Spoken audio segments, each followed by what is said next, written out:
All right, the stream is now live.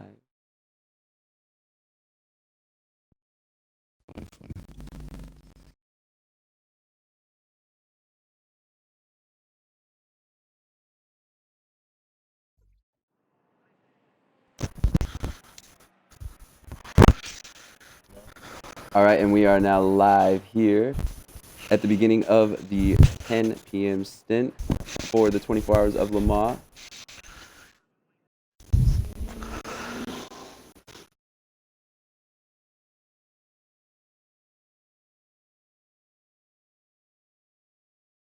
We're doing a stream right now. Hop on Twitch and come support us.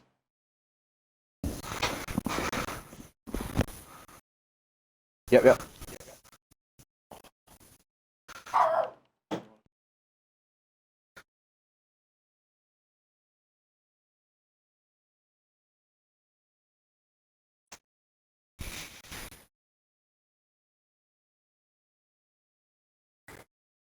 And then, can we get the party invite only, please?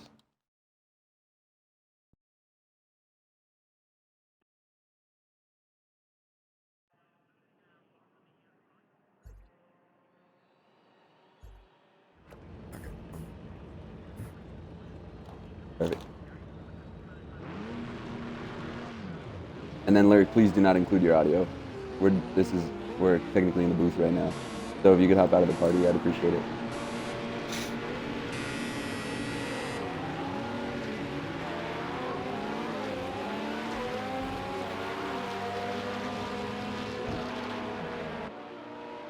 All right, and we are off here at the 10 p.m. stint. They're going into the first corner of the LMPs, flying into the first chicane here at Le Mans 24 Hour. It is going to be the night shift for us, me and Get Pucked. Mr. Jimmy, how you doing tonight? Good, mate. How are you? Yeah, just finished my stint, so pretty knackered, actually. Great performance, by the way. Great performance. Thank you. As we're on board with 3 LMP drivers, Dizzy also seeming he's going to get ready to race here, putting on a great performance today, as well as he is up into second, battling with BRL.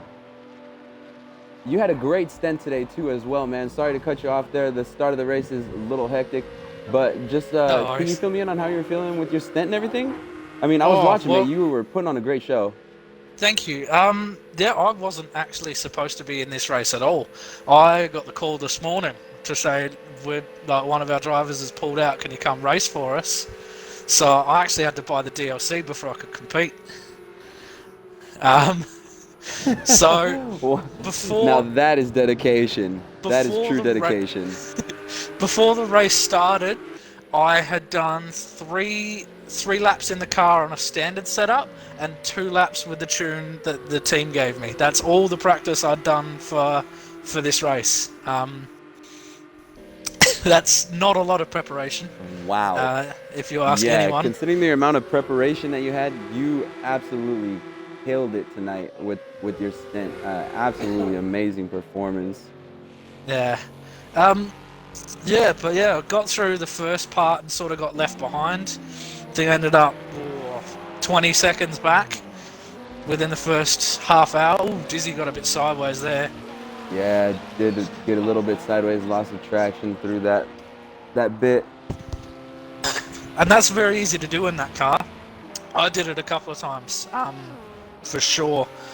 But yeah, start of the stint, everyone sort of left me, and I found towards the end of the first, like just before the first round of pit stops, I was actually catching base face, and that sort of gave me confidence for the rest of the stint. Like in terms of raw pace, I seemed to have just a little bit more. I did pass an upside down Bentley. I didn't see what happened. What went on there? I am not too sure, actually. It seems like the Bentley now leading for the GT3 category. Yeah, I passed an upside down Bentley,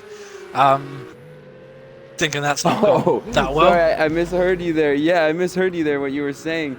Wow, and that's remarkable. What part of the race was that in? Was that towards the end, the beginning? Lap 2. Oh, wow. So I think they got taken out very, very early in the stint, possibly on the first lap. I have no idea. Um, but yeah, sort of went through the first round of pit Oh, stops, on and board with Jacob. Yeah, you see in this he got here, the move on done. board with Jacob now as he's making the move around the outside at the start of the Porsche curves. Made it stick.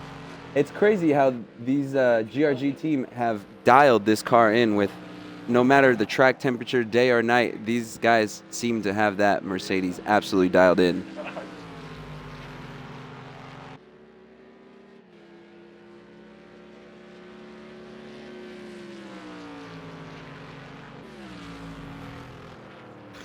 Cheers.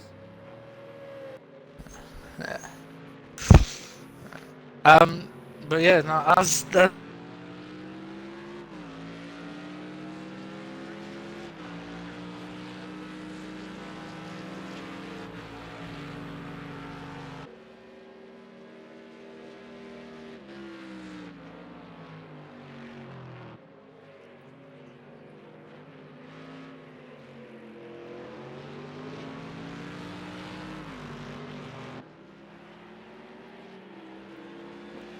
The GT3 car is having an amazing battle here with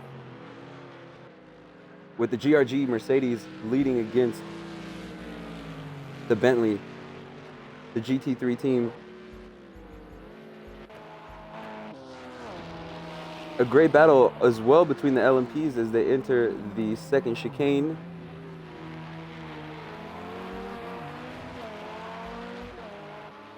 Who are you most interested in for these stints today, Jim?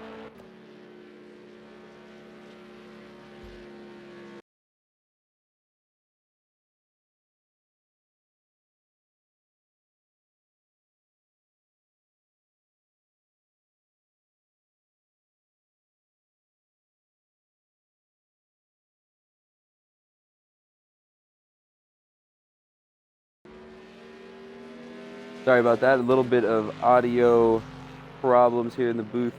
Just having a few of the commentators disconnecting now. We got a new party set up here. We're going to get Jimmy back in the booth. Here he is now. Make sure to include your audio there, mate. Sorry we lost you there as our previous commentator was exiting the booth. Might have tripped over the cord or something. Okay, I was talking to myself. That's okay. That's not very unusual. I feel you there, mate. I feel you there. I had to check the party to make sure I wasn't crazy. Where was I up to? I've lost it now. I've finished my story. Speaking of crazy, these GT3 drivers seem to be in groups of two now as we're watching these guys on board. Battles all over the place here as these drivers start the night shift strong. Yeah, it's a very fine balance in endurance racing. You want to battle for position and track position, but if you battle too hard, you really lose time and end up picking up minor bits of damage, and yeah, all sorts of bad things can happen if you push it too hard. Of course, but I mean, at the same time, only here on the second lap, you do have to make a mark if you want to really extend a lead on. If you want to really extend a lead on the other driver. Oh, absolutely. Especially with somebody that close behind you for a good amount of time, any driver, you know, is going to pop under the pressure, especially with the headlight tactic. I'm a big fan of the headlight tactic, just flashing the beams, filling up those mirrors of the driver in front of you. Yeah. A bit cheeky, but it does work. Oh, absolutely. Absolutely. It's code for the LMP1 cars to flash the headlights, but it's also a sneaky tactic to anyone you're battling position for because it distracts them. Yeah, definitely. As we go on board now with the LMP cars, these guys still battling it out. As you see here, BRL actually doing exactly what we were talking about, flashing the lights into that back straight, letting them know, hey, I'm here and I'm not going anywhere. Lights plural is a bit much. He's only got one working at the moment. Maybe he's picked up a little bit of damage or something.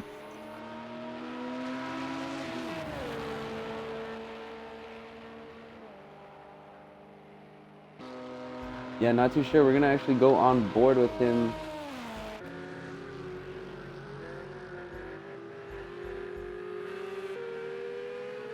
And I might have misheard you there. Who were you saying that had damage? Second place, BRL, has only one working headlight.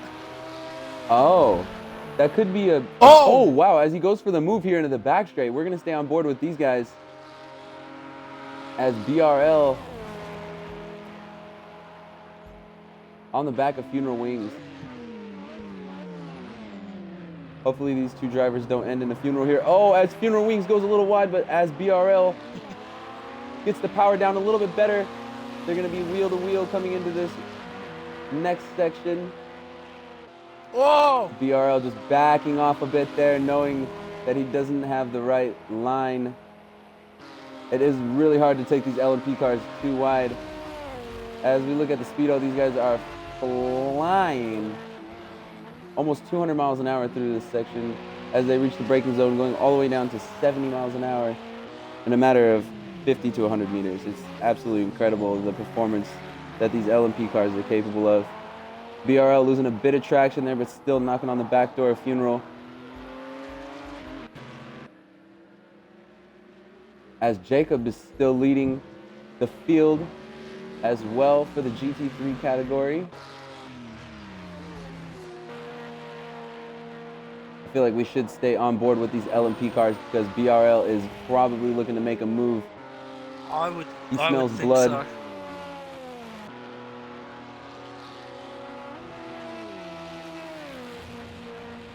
Funeral Wings might be planning his own funeral right now as BRL is slowly creeping in on him, already making a move, knocking on his back door, getting side by side. It's not what you want to see going into a 3-hour stint here for the night shift. Yeah. But still, great confidence by Funeral Wings to not let BRL pass, no matter what stage of the race it is in. He's going to make you fight for it. Yeah, he's a phenomenal driver. In the Vintage GP that runs on Thursday nights, he is blindingly quick, but he's also a very hard but fair racer. He will make you work for any spot you get from him. I can definitely see that here as he is living up to his reputation today, leading the LMPH category. There is definitely a little bit of damage, as I saw the close-up shot. There's just a tiny bit of panel damage on BRL's left-hand side of the front corner.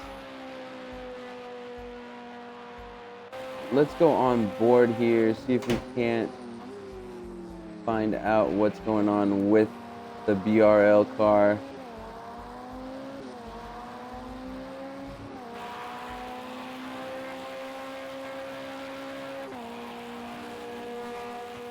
Does seem like it might be suffering from some downforce issues. Quite possibly, he's being left really on the straight. Not able to catch the slipstream of Funeral Wings. You know, he's really spreading his wings and just flying away now with first place. Oh yeah, definitely some damage as BRL goes into that section, gets it almost wrong, just a little wide.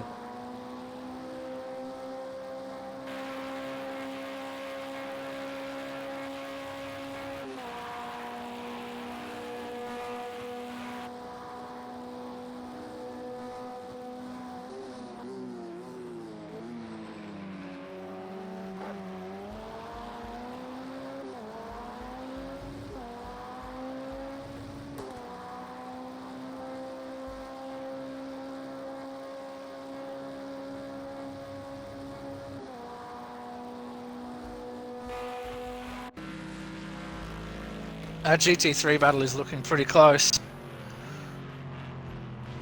I think I'm right in saying these two are the cars that came together in the last stint. Maybe a grudge match that these guys have against each other. Possibly those cars could have collided in the last stint, causing a bit of drama. For anyone who's been watching the stream, forgive my obliviousness. All I know about the incident is past an upside down Bentley. That's all I know.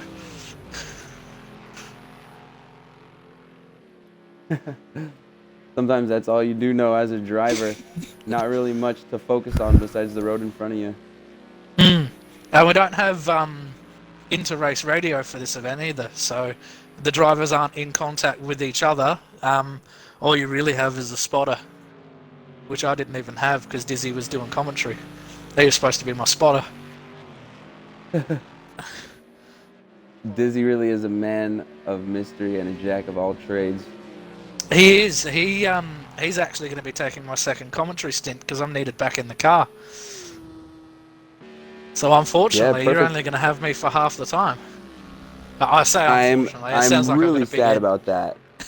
I am actually really sad about that. And you know what? I think to correct you, I'm pretty sure we're actually going to have BRL with us, who is running second place in the LMPH. He's going to be joining me for this 1 a.m. to 7 a.m. stint. Ooh, there you go. That'll be exciting. Especially if he pulls another win out. You get 2 winners in the commentary box fresh off of their stints. Definitely. It's going to be interesting to hear, especially with the beginning of this race, like you said, with the little bit of damage. He's now 7 seconds behind Funeral. At one point, do you think you might need to just hit the car and just cut your losses? Maybe add a little bit more fuel and try to play the long game? I had a very similar situation, but I actually had steering damage, which sort of started locking up the left-hand front, and that was going to flat spot the tyre and then cause all sorts of issues. But provided his damage isn't too bad, and clearly by staying out he doesn't think it is, I'd say he'd sort of ride it out for the next 6 or 7 laps, come into pit on a regular schedule and get the damage fixed and roll on as usual. Yeah, with it being a long stint, you know, it is good to maybe just keep the car out on the track as long as you can. That's a great point to make. It does force your Especially hand for if just you a come minor into pit early. damage. Yeah.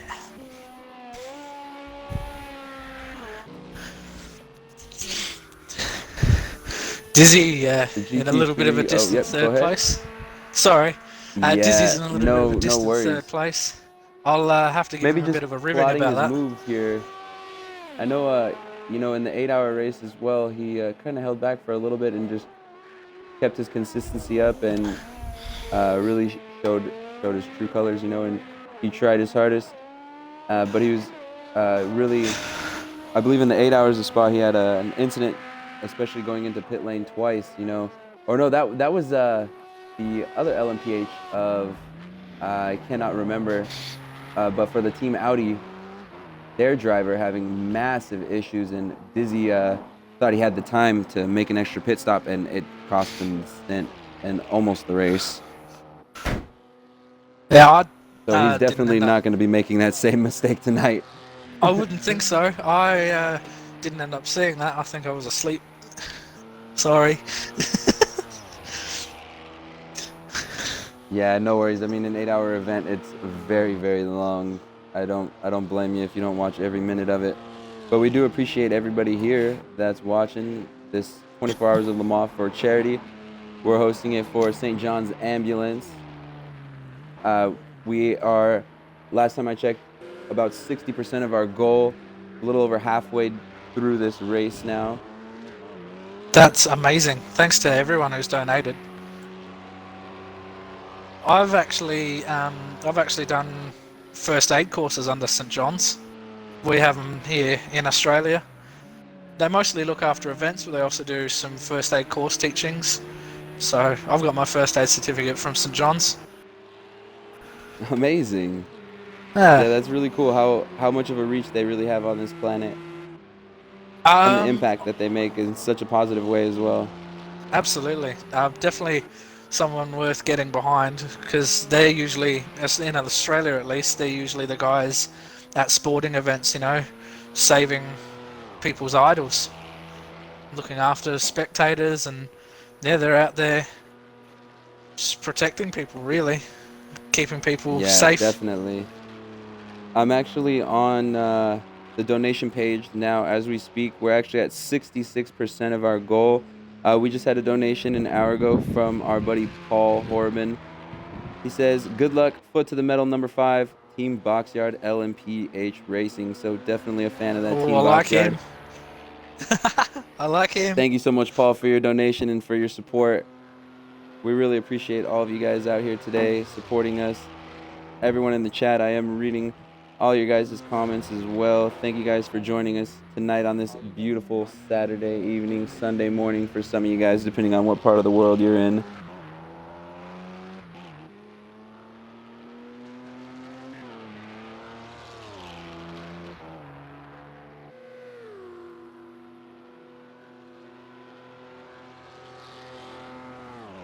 I should actually point out, because I don't think the stream captured it, but Mean Fern in the Ferrari, with about 4 minutes to go, actually disconnected. So I reckon their team lost about 2 laps. Not certain the stream picked that up.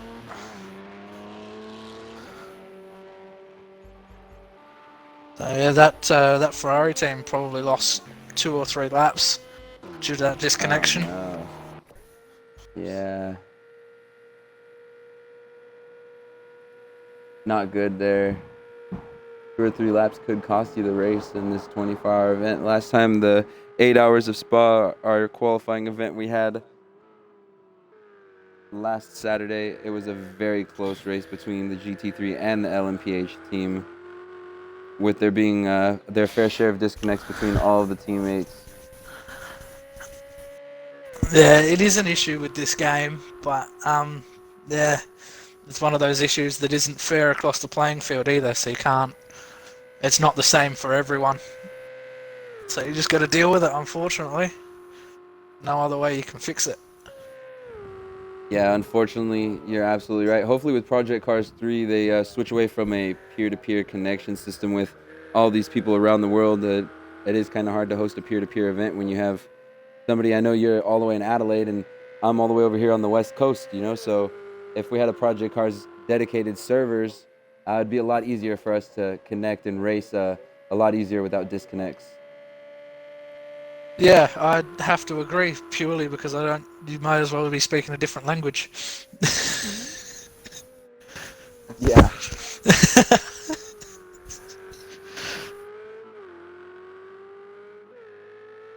Yeah, it is crazy. But it is beneficial for, you know, everyone involved in the Concept Racing Series in this 24-hour event, with having drivers from all over the world, each driver being able to take their prime time for their stint. I know over here right now it's only 5 p.m. in the West Coast, so it's very easy for me to commentate this time block for the UK while all you guys are getting your much-needed rest. Yeah, well, it's 10 a.m. where I am, so I'm gonna do this commentary. Good morning. I'm gonna do this. Yeah, I'm gonna do this commentary stint, do my driver stint, and then I'm gonna go straight to work. So having a big day.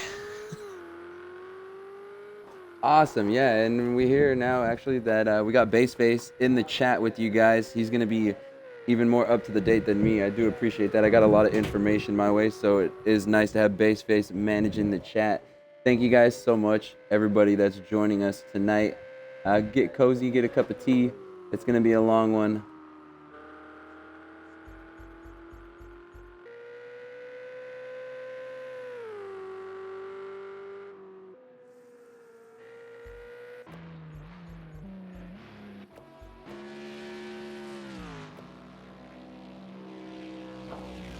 The gap as well between the GRG team and the Team Bentley is extending a little bit. Yeah, Jacob's pulling a little gap on him. It is good though that these drivers start to find their pace, so they don't, you know, burn out their tires or maybe run into some strategy issues.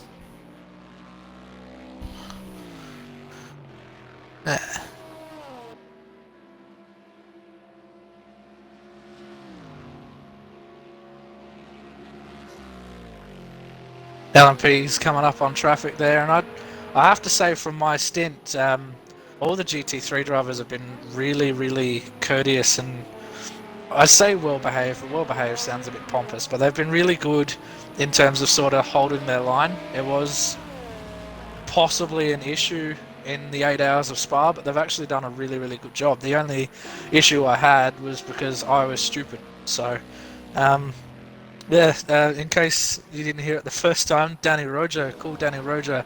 I do apologise, mate. That was completely my fault. Gave him a little love tap. Yeah, things do happen, you know, especially during a long race like that. Yeah, I forgot to flash my headlights, so completely my fault. Yeah, no worries. It is tough when you're driving in the LMPH cars to get behind and lap these GT3 cars consistently, especially when you have somebody hot on your heels and someone on the chase as well, you know, that you're trying to get down and get as much distance as you can. Sometimes you might just overjudge your proximity, you know, which it happens to all of us. Yeah.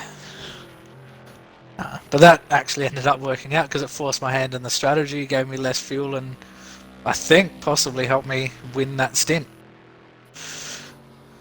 Yeah, see, Oh, that's how you oh no. turn a dilemma into delimonade, as they say over here. Funeral Wings has just disconnected. Our leader has just disconnected.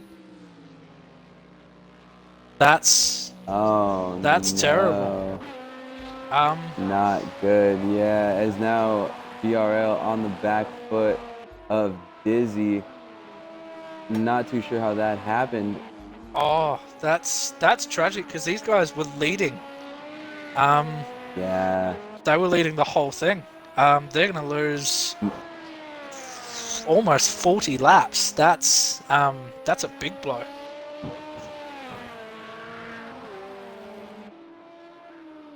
Yeah, no doubt. That's going to be a big hit for the team. It's very unfortunate for them in this event. Hopefully they can really try to double down in the next stint. Yeah. Not sure if there was a collision of some sort, but it looks like no further damage on BRL. No, I think Funeral Wings just disconnected. Yeah, that's really, really unfortunate for what was the event leaders thus far. Wow, yeah. And a big story for the race. That is going to be a big hit. That is definitely some drama here at the beginning of this 10 p.m. stint.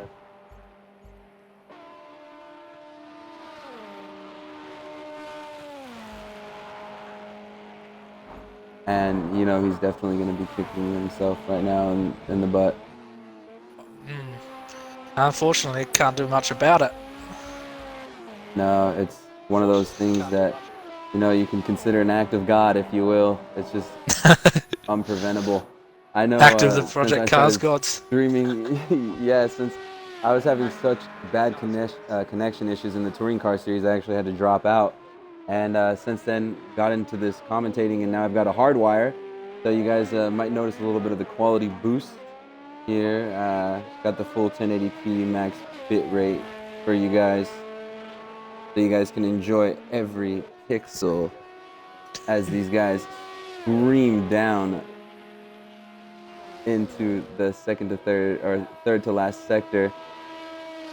Not too familiar with this course and their names. Tried looking them up, and it's all in French. And I'm not very as you'd expect it would be. I'm not very keen on French, so I'm not even gonna attempt to pronounce these corners. Because I would just embarrass myself. Oh, as Dizzy embarrassing himself as well. Oh no. Just getting on the power a little too early with this crack temperature decreasing. It makes it ever so hard for that square right-hander to get back on the power. Oh no, but at least he's still giving chase within a second of BRL. Hopefully he can stay within slipstream and fight back. You know, it doesn't look like there was any damage. He recovered quite well from that, keeping it from going into the wall.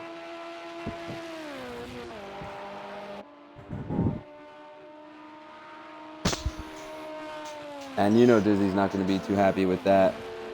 No, I can't imagine he would be.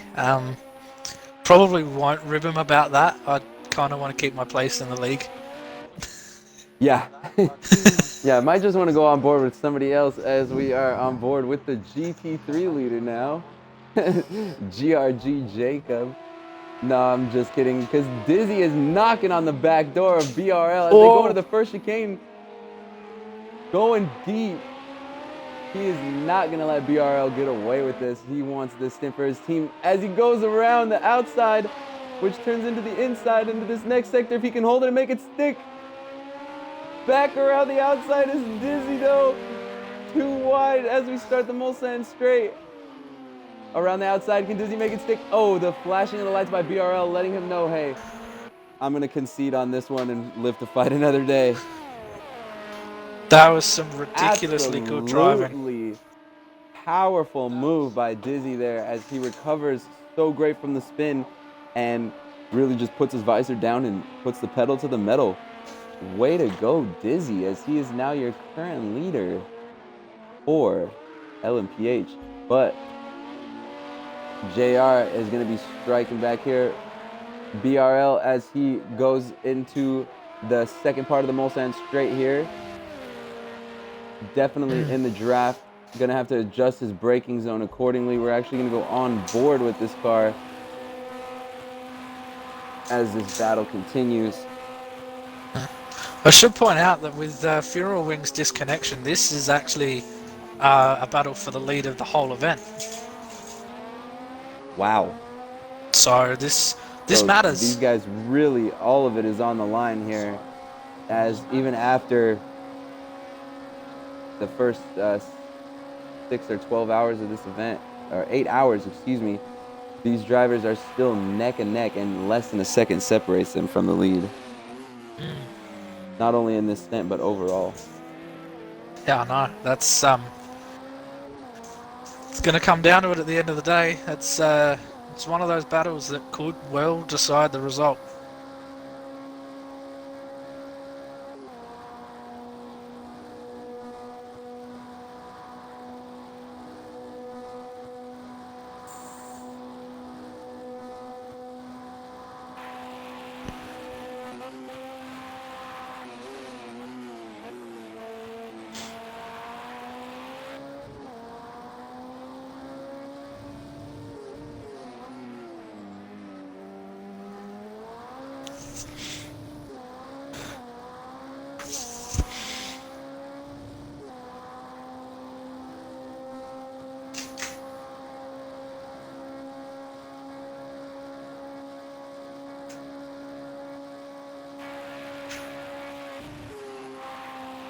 Dizzy just seeming to absolutely check out on BRL as that minor damage is coming back to haunt him again.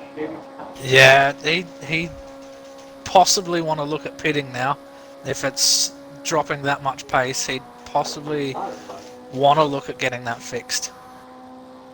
Yeah, at what point do you realize that you might be losing a little more time on track than it would take to just fix the car?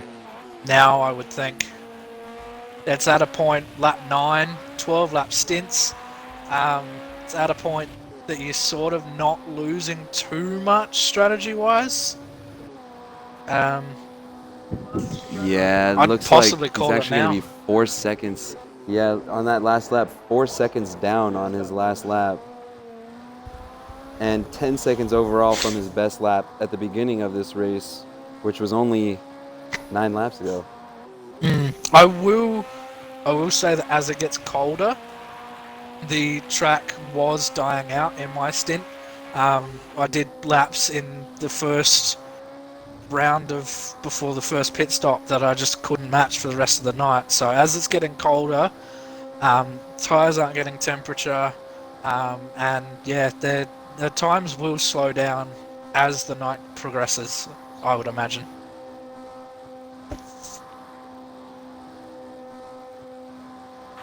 Two lead GT3 cars though, 404 and 405.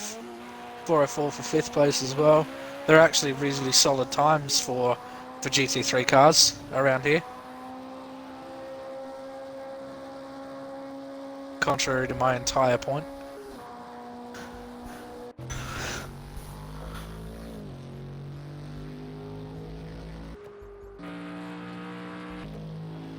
Yeah, as we go back on board with the GT3 cars, still the top 3 not very far apart, all within 10 seconds of each other.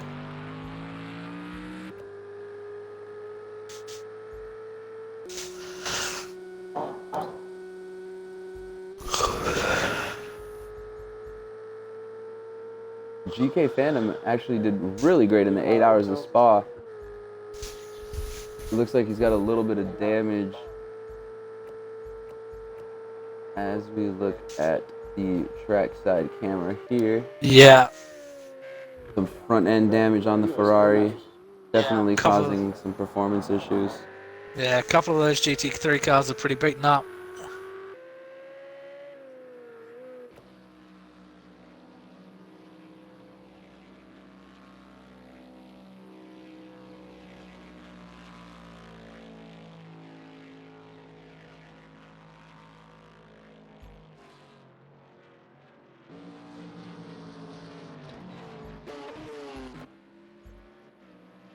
Everybody's seeming to really start settling in here as we're going to go on board with the Bentley here of NWS Bones. It is a really bellowing, throaty sounding car, that Bentley. It sounds spectacular. That and the Mercedes, possibly the two best sounding cars on track. Oh, uncontested. Absolutely agree with you. Looks like Really Dizzy's just one of gonna those pass cars the GT3 like, car. Yep, Dizzy looking for the pass here as they go across the start-finish line. Gonna make the pass onto GK Phantom. Yeah, he'll hit the boost button and just go past him on the straight, I'd imagine. Yeah, gives him a flash of the lights, coming through. Easy. Little thank you flash.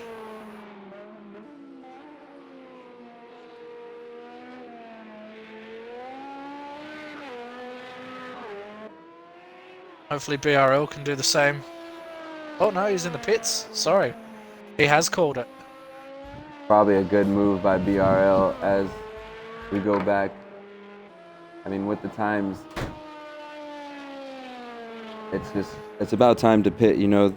Maybe the engineer is just finally making the call and saying, hey, you're really losing more time than you're making out there, and we gotta keep our heads down because this is for the lead. Dizzy with 3:27.4 as well. That's an impressive time for this time of night.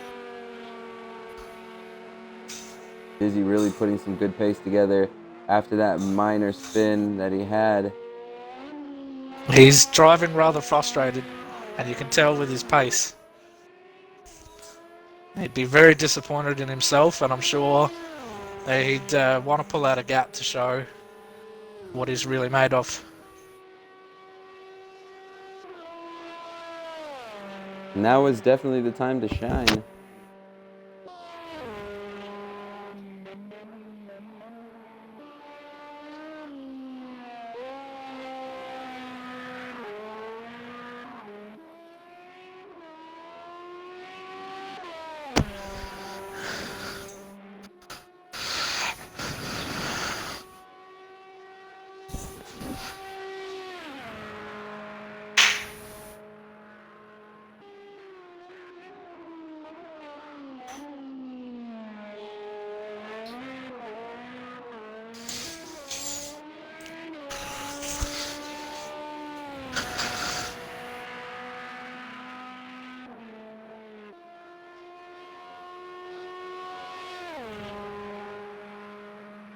Looks like the Bentley and the Mercedes are getting quite close.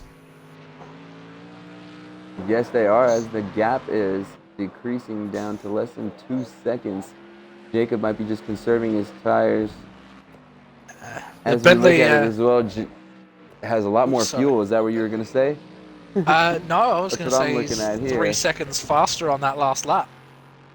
Oh, wow, incredible. Maybe, yeah, Jacob might be laying off the pace a bit and maybe running some lean laps to conserve that fuel.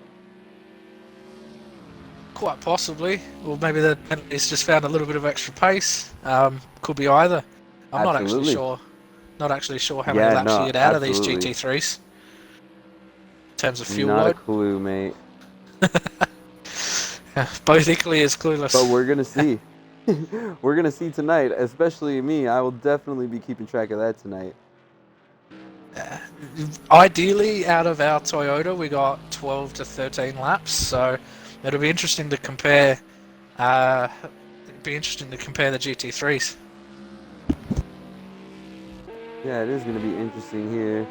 Yeah, like you said, I mean, Dizzy looking like he's got about 2 more laps left of fuel. As we have BRL back out of the pits now, starting to spread his wings.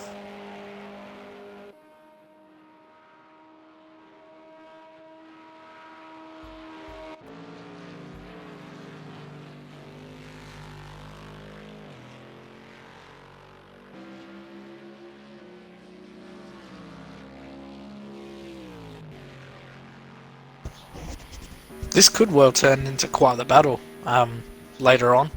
If their strategies match up, this could be a really hard-fought dogfight.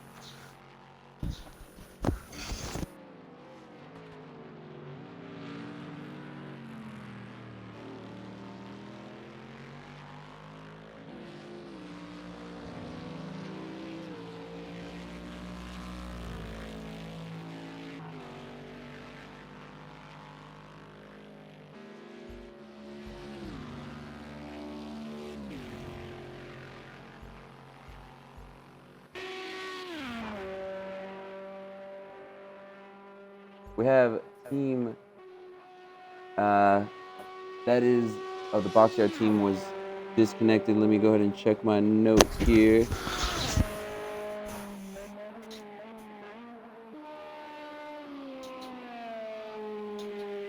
We have Dizzy leading the race now in the LMPH category and effectively leading overall in this 24-hour event. Yeah, from memory, we were 2 laps behind after stint 2. Completed the same amount of laps stint 3. So yeah, that would be correct.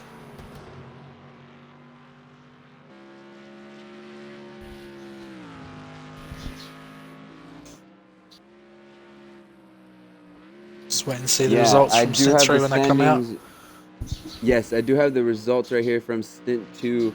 It was going to be the Audi Endurance team leading with 51 laps for that race and finishing overall at 104 laps compared to the BRL Red LMPH of 102, and Boxyard Racing of Dizzy was tied at 102 laps as well. So Dizzy here really trying to extend the lead as much as he can and trying to take advantage of that disconnect. As we have the GRG team not actually leading, but tied for second place with Mulsanne Collective, who they're battling with now. And we have a Regal Racing team as well leading the GT3 category overall going into this stint.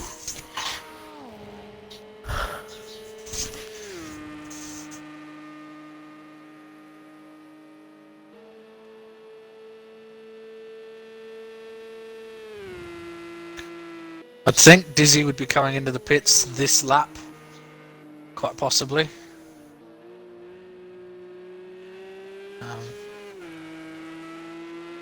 Can't actually see how much fuel he's got left. I'd think it was this lap. Yeah, we're gonna look on board here. Dizzy looking like he's gonna be stretching it out for one more lap. Hopefully let's hope he's back to haunt him. Yeah, let's hope he's Might coasting. Be switching that over to lean. Might want to switch that over to lean. You can't. Yeah. Not in these cars. No. Oh, I was looking for it towards the end of the race. You can't do it. Oh, no. So you just have to be gentle on the right foot. Yeah, no doubt.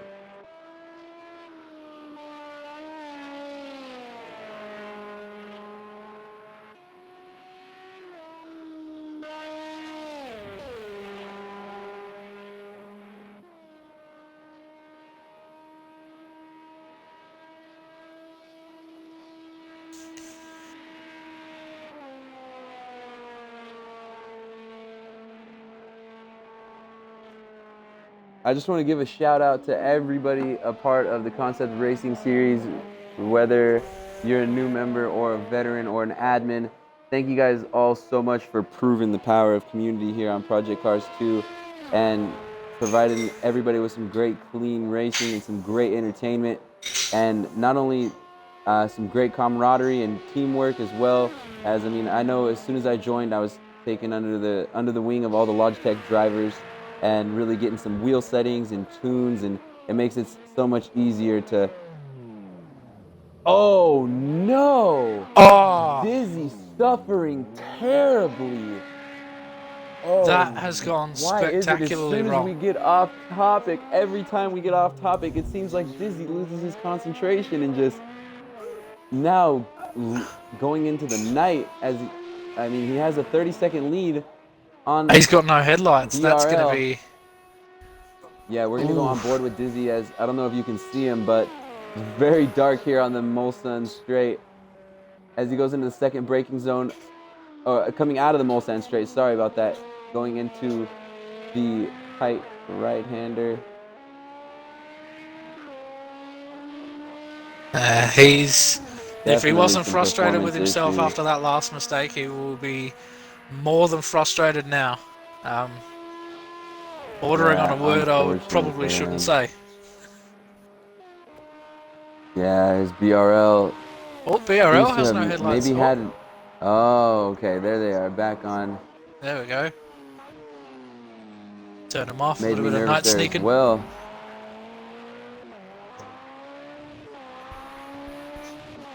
Wow, very unfortunate for Dizzy, as he's definitely going to be putting it into pit lane here.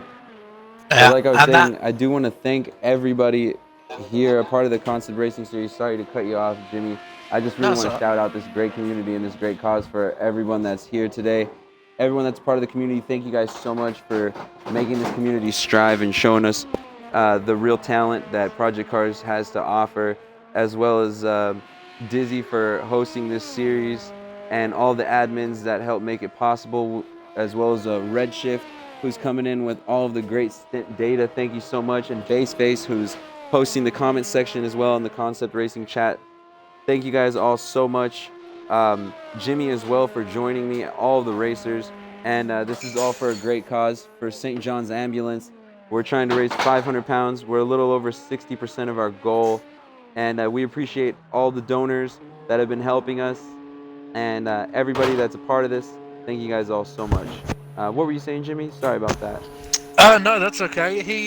Dizzy was going to come in anyway. He was going to run out of fuel, but with that accident, he's lost about 22 seconds worth of gap that he had over BRL. So he almost had a pit stop in hand had he not binned it. So yeah, that could come into play as well, as BRL takes the lead.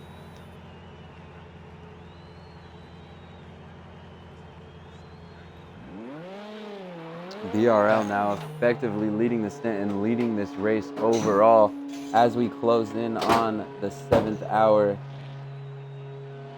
Is he going to have to run without headlights for the rest of the stint? I can't see them coming on. Yeah, I'm not too sure how that's going to work. It looks like, yeah, no Not very headlights well. for Dizzy. That is going to be really, really tough, especially on the back stretches that aren't as well lit. That is a nightmare. Oh, absolutely crucial. Absolutely crucial.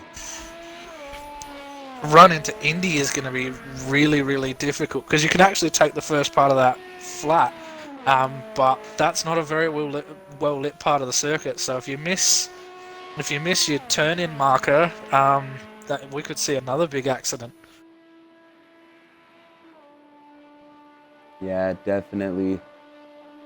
As Dizzy now losing 30 seconds to the BRL team.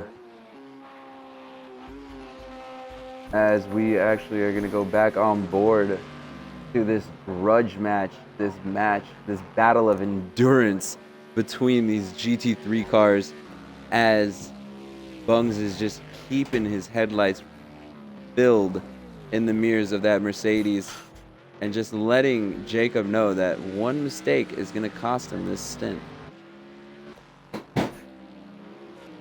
Just quickly, looking through the comments, Tactical Trucker, um, we don't have the results yet confirming that GRG's one lap up. We don't have that quite yet, but I promise as soon as we get them, um, everyone on this stream will definitely be the first to know. But yeah. I actually, if you look in the Discord, we have everyone that's watching today, anybody that's a part of our Discord, our Concept Racing Community Discord, you can go ahead and check the hashtag Lamar 24-hour charity. You can look under the messages and you will see the stint results and standings after the 6 hours. So those are the official results after 6 hours, with the Regal team at 89 laps, the Molsen Collective and GRG tied at 88, BRL GT3 at 86 laps, Backmarker Racing at 85, and BRL Ferrari with 81 laps. As well as your LMPH category, we have the Audi Endurance team that was leading with 104 laps before the disconnect, and we had BRL Red and Boxyard LMPH Racing tied at 102 laps. Yeah, that's 6 hours in. There has been a stint post that, and we're still waiting for the results on that one. But as far as we know, I can't quite confirm that GRG is a lap ahead.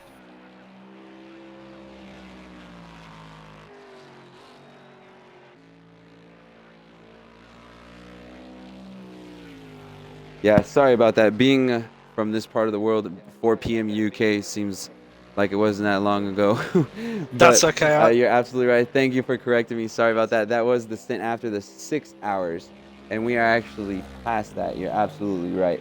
Sorry about that. No, I'm Total sorry. plum move of me. It's okay. No, you're absolutely perfect. I spent about 10 minutes converting my time over to UK time to see when I was needed, hoping I wouldn't sleep through my stint, to be perfectly honest. Yeah, I have my world clock up, and I actually have your time zone as well because I knew we were going to be co-casting together, so I wanted to make sure that everything was on track when we had to communicate. I could communicate with you in your time zone. Because 16 and a half hours, you can't really just remember that off the cuff. No, that's not an instant conversion. Definitely need the world clock. Almost like Fahrenheit to Celsius, you can't really just, you got to carry the 1 minus the 3. I don't know, whatever it is. I could do pounds and miles an hour. I could do those pretty good. There you go. But that's a start. Well, you got me there, Jimmy. Having been to America, you kind of have to. Yeah, definitely. I know from being over here, I haven't had my fair share of journeys abroad, but one thing I know about the U.S., they don't really like to change. So, no. I don't know. Yeah, not too open to change, depending on the part of the United States that you live in. I know over here in California it's a little different, but still, U.S. dollar. I don't even think majority of the people in California could even tell you the conversion rate between a pound and a euro and a U.S. dollar. I probably couldn't tell you that either. But the worst thing you have to get used to is adding tax on after the sale price. That's that's quite a difficult one because you go, I've got $10 worth of stuff here, I've got $10, and then all of a sudden cashier goes, that'll be $12.90 or whatever. You're like, what? No, I've got $10 worth of stuff. Yeah, that's yeah, exactly. Over here, I know that our sales tax is I think like 10 or 11%, and it's almost outrageous.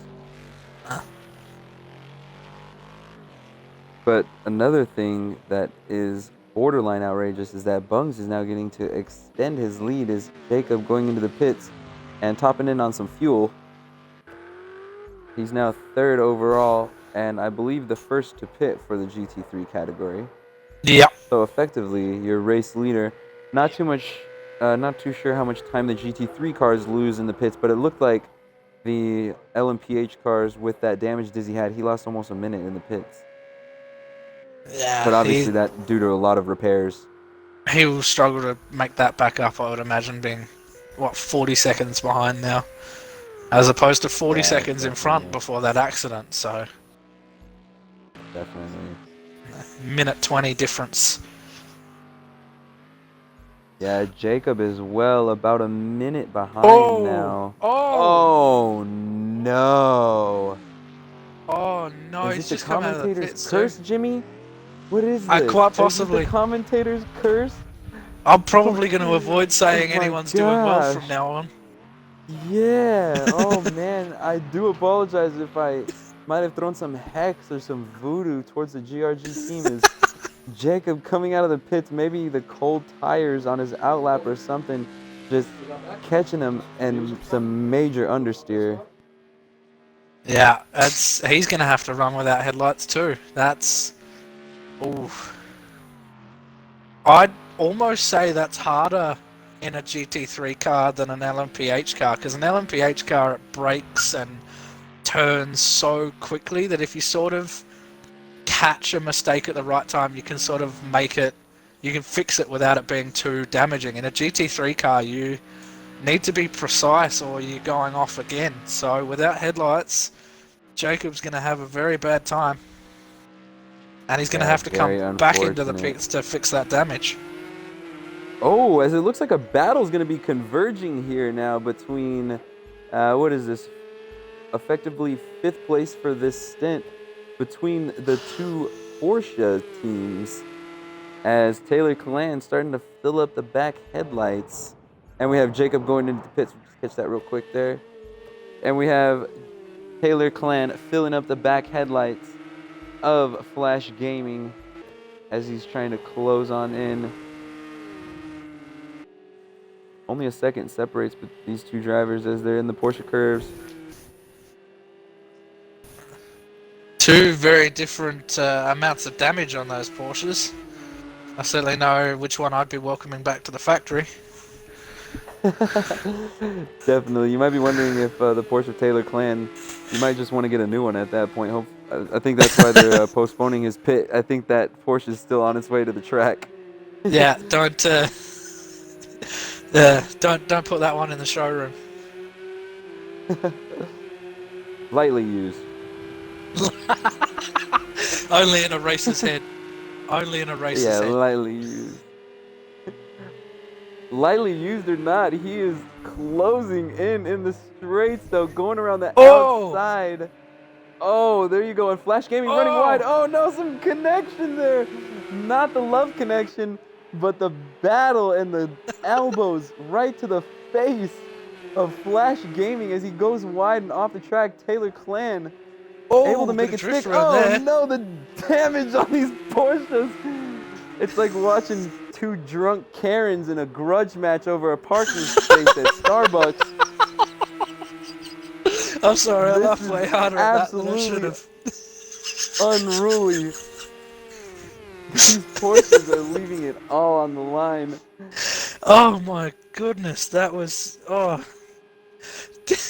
like watching two drunk Karens in a parking lot.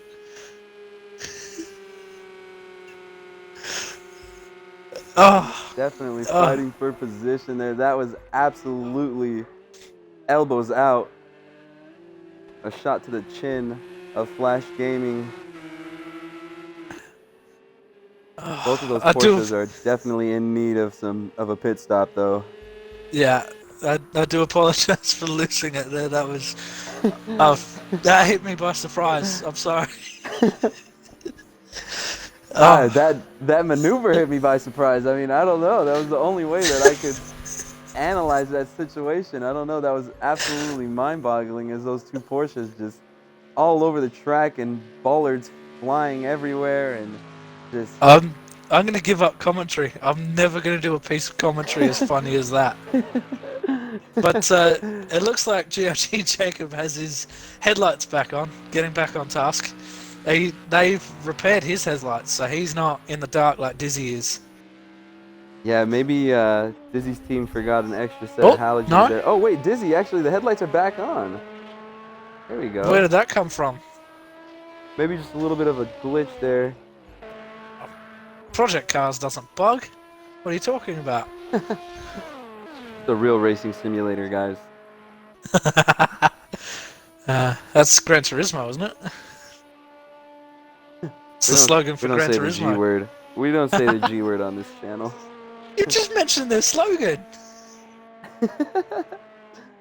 Oh Or is it the shoot, real I'm gonna have driving trademark simulator? issues. My emails are gonna be filled with with Lawsuits. trademark infringements and lawsuits.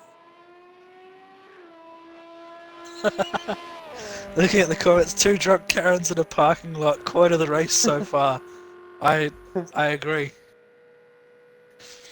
Oh.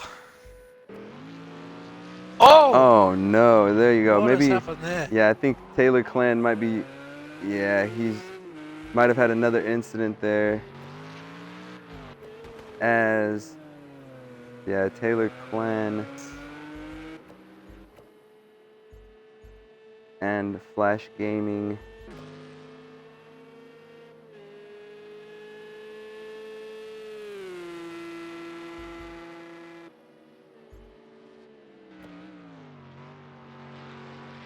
GT3 drivers, the second, third, and fourth are starting to close in on each other here. As Flash Gaming is going to be making a pit stop soon as he goes extra wide there. Pretty Coming liberal into with the the track last limits there. chicane. They won't have We're anything to watching. worry We're about for that always one. watching. Always watching. Like Big We are Brother, your but eyes like in the cooler. sky. A lot cooler, a lot friendlier. Flash Gaming choosing to stay out another lap here. We're gonna go and check the timings now. As we go back on board. Sorry, that was an accident. Go back on board here with Jacob as he's in between these two drivers of Taylor Clan. And one of the LMPH cars here going for the pass. Makes it stick nice and clean. Mustn't have been too much damage No on the tussle there. Porsche there. If he's staying Very out. interesting. Yeah, very interesting to see Taylor Clan not going for the pit option there. I mean, he's got a lot of fuel. Definitely would be maybe a waste of a pit stop. Is Phantom in the pits now as well? But it suggests to me that he just had a spin and missed the barrier, luckily.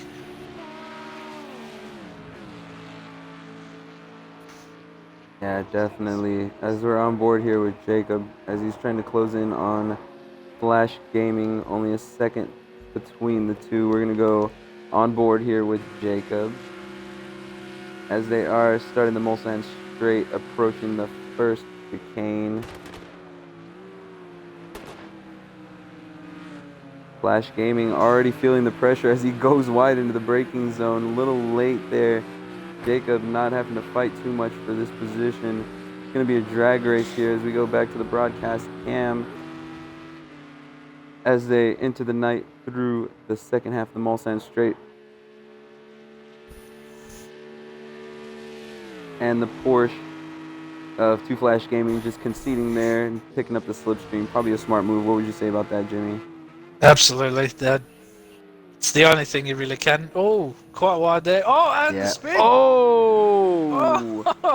That was an just a interesting bunch of situation mistakes. there. Yeah, really interesting. We're just catching all the action tonight in this stint. Getting really lucky here with these commentator cameras. Not sure if it's a curse or what, but this is very, very exciting. A lot of drama happening here in this stint. Yeah, quite possibly. I don't want to assume too much. Maybe a bit of contact that we didn't see because of lag. Maybe. I'm thinking the same thing. Maybe, but it looks maybe, like from my point of view, there was about a second between the drivers. I mean, GRG was already at the apex of the chicane as Two Flash Gaming was going in too deep. But it did look like maybe a rubber band or something like that when Two Flash Gaming just rejoined the track. And Jacob just looking like he's getting a push from the spirit realm or something. Oh, he's run wide on Indy too. Two Flash Gaming is... Oh, so is Jacob. That was very close. More drama. Oh, wow. Not too sure what's going on with Jacob. Jacob not looking too happy here. maybe just hitting the pit speed limiter button there. What was I'm not too sure what had happened as he was slow out of the gate from that recovery. Flashing the lights, not too happy there with that move. Your guess is as good as mine on that pit limiter. Yeah, Taylor Clan not picking too up sure. 2 positions though. Sorry to cut across you. Absolutely, and no problems. These guys are battling it out here again. The battle of the Karens with these banged up Porsches. Oh, Really leaving it all out on the line here. it's a reverse Karen, because given the state of their cars, I think Porsche's manager is going to want to speak to them. Yeah, definitely. There's definitely going to be a manager or two that is going to be spoken to after this stint. You're going to see it all over Facebook as well. Oh, is there another? Oh no, that's an LMPH car coming through. Both Sorry. drivers as well not choosing to pit. As it looks like maybe we're going to go check the timings here. 2Flash Gaming. We're going to actually stay on board for a second here as 2Flash Gaming goes up the inside of Taylor Clan into the first chicane. Actually around the outside. And there's an LMPH car as well in the mix. Oh, he is not going to be happy. Is that Dizzy? 2Flash I think Gaming. it is. It is Dizzy. Dizzy just making it stick and getting his head out. Staying away from those wild Porsches. There are situations in an LMPH car where you come up on a GT3 car and there's just nowhere to pass, and you almost concede a second or two waiting. You have to. Then risking damage and losing 20, 30 seconds. So. Of course, yeah, just to live another day. And Jacob, talking about living another day, you can really tell the damage on these Porsches because Jacob just sitting back, almost frightened now and intimidated by these 2 Porsches just battling in what seems to be in a world of their own. Jacob is not going to be too happy to be caught up by these 2 Porsches. I do have to commend the drivers for really trying their hardest to keep the car on track with all the damage that these Porsches have, but at what point do you see, hopefully Jacob starts pulling away and maybe giving a little bit of sense to these Porsches like, hey, maybe we should pit. I mean, if you look on board with the fuel, Flash Gaming is going to be coming in for a pit within the next 2 or 3 laps. Taylor Clan might affect his strategy coming in for a pit stop, but at the same time, how much time are you losing being on the track? That's one of the biggest things that I'm mentioning. Oh, maybe just a bit of a tap. A bit of a tap possibly. There? It looked like it from that angle, but again, we don't want to assume something no that speculation. Isn't there. Yep, exactly. Just seeing what we're seeing here on this camera. All these drivers performed really well in the 8 hours of Spa. Maybe a little out of suit for some in this 24-hour event, as the time might be getting to them as we reach past our 8 hours of Spa into the 9th hour now. 10th hour. The endurance and maybe just the amount of focus that these drivers are putting in is starting to wear on them. Yeah, quite possibly. I have a stint straight after this, and to be quite honest, I'm not looking forward to it. Good luck, mate. I'll be here rooting for you. Thank you. If I spin, go to someone else, please. I might have to stay out. Yeah, we'll keep the commentator's curse away from you as long as possible. I'll come back and haunt you. Really not realizing the power here of the commentator's curse. Yeah.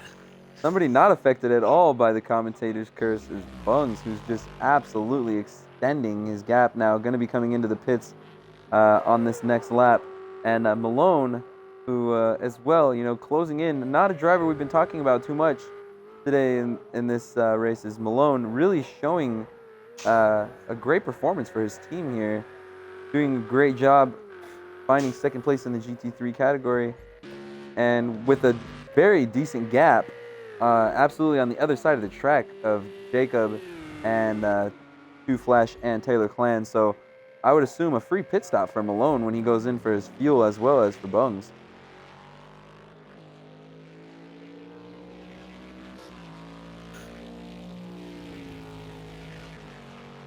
Sorry, Jackson. Just looking through the comments.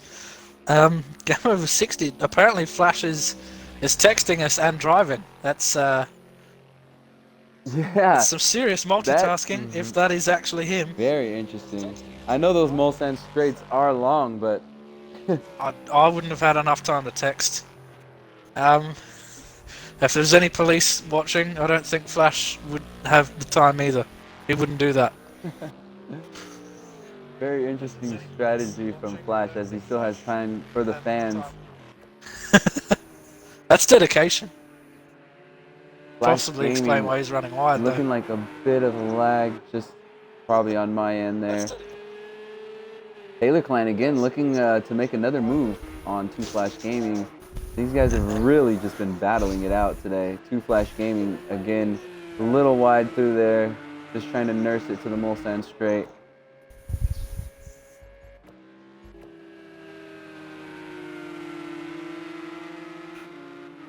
There it is. Taylor Clan gonna look to make it stick here on the inside, and he does. We're gonna go on board actually with this battle to make sure we catch every bit of it. We're gonna check out the roof cam, see if there's any bit of foul play, or maybe not foul play, but just damage to these cars, making it hard to judge the braking zone and exiting out of these corners. I could not drive the cars with this amount of damage. The performance that these guys are putting on with the damage that they have is still very incredible as they're able to keep pace. Absolutely, that's there's some skill involved in that, especially if they have steering damage. Making sure you don't lock up the inside front and all sorts of different things you have to worry about. Definitely.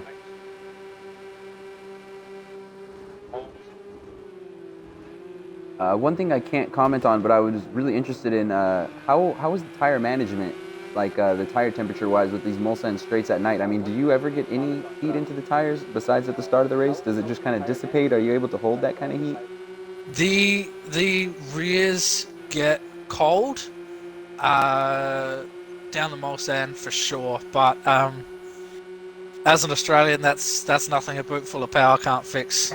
Spin them up on exit, and that generally fixes that. The fronts stay warm, and the fronts, especially the front left, actually gets the most wear out of any of the tires. If I can interrupt you real quick, I'm sorry, but we are actually receiving some information from inside the cockpit, actual cockpit of Flash Gaming too. He's letting us know that he's pitting and drinking. I'm pretty sure he means drinking as in getting some fuel. Hopefully not drinking and driving and texting. That might explain the hindrance in his performance tonight. If you, he's gonna have to do some research on the Discord for a second. Just give me a couple of seconds. I'll bring you some information. Hopefully. No problem. A couple of seconds.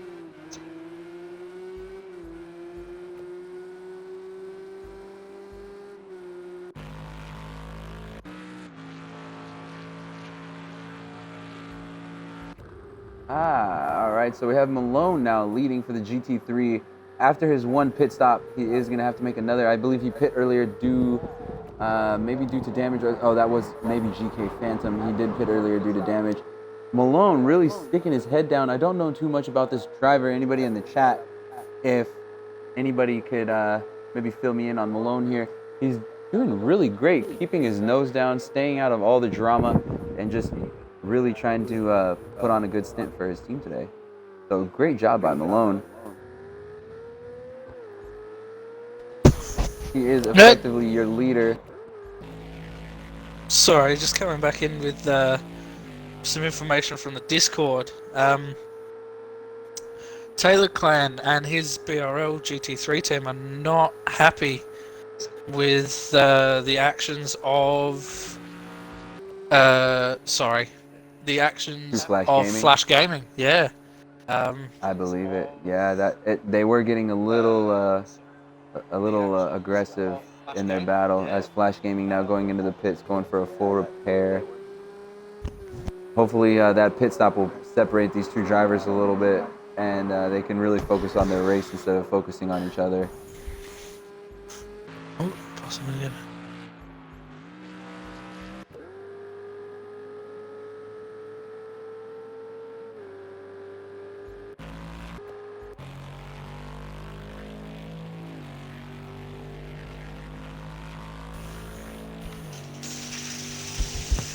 Yeah, just seeing a video on Incident Review, there was definite contact between Flash Gaming and Taylor Clan at the end of the second Mulsanne chicane. So Was that oh yes, we actually did see that. That was the speculation contact that we were almost certain happened. Interesting to see though if that Two Flash Gaming incident and GRG Jacob into the second part of the Mulsanne Strait is related as well. possibly, we don't have any information from driver or team on that one, but certainly Taylor Clan's team is not happy. Yeah, really tough for them. They were putting on a great performance today. I know they did a great job as well in the 8 hours of Spa. And information coming through, it's being looked at by the stewards as we speak, so possibly get a result of That's that before the end of the stint. Maybe drive-through penalty or some form of penalty coming through. Definitely. I mean, it would be an acceptable form of penalty after looking at that, especially the contact that led up to it, and the end result between what happened between the two of them in the second half of the Mulsanne Strait. Yeah, and we speak hard about things like that. Mistakes happen. We're not sort of criticizing the drivers. Oh no, but yeah. Please don't take any of our commentary for at heart or anything like that. We understand. Thank you for actually clarifying that, Jimmy. Yeah. We're here. We're all drivers, and we know that things happen.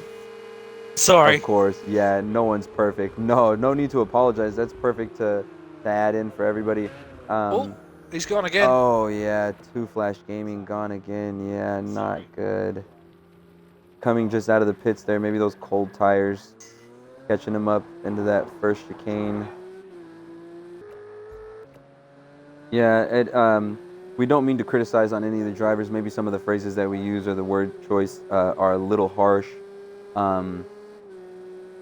But I mean, all of these drivers are trying their hardest today, and we do appreciate the performance that all of them are putting on, especially their commitment to their teams as well, for sticking it out, and not quitting when it seems like all hope is lost. It's really important to have the integrity, the personal integrity to continue in a race like this. So cheers to all of the drivers in the events. We love you guys are putting on a great stint for us. I'm absolutely floored right now to be commentating this stint.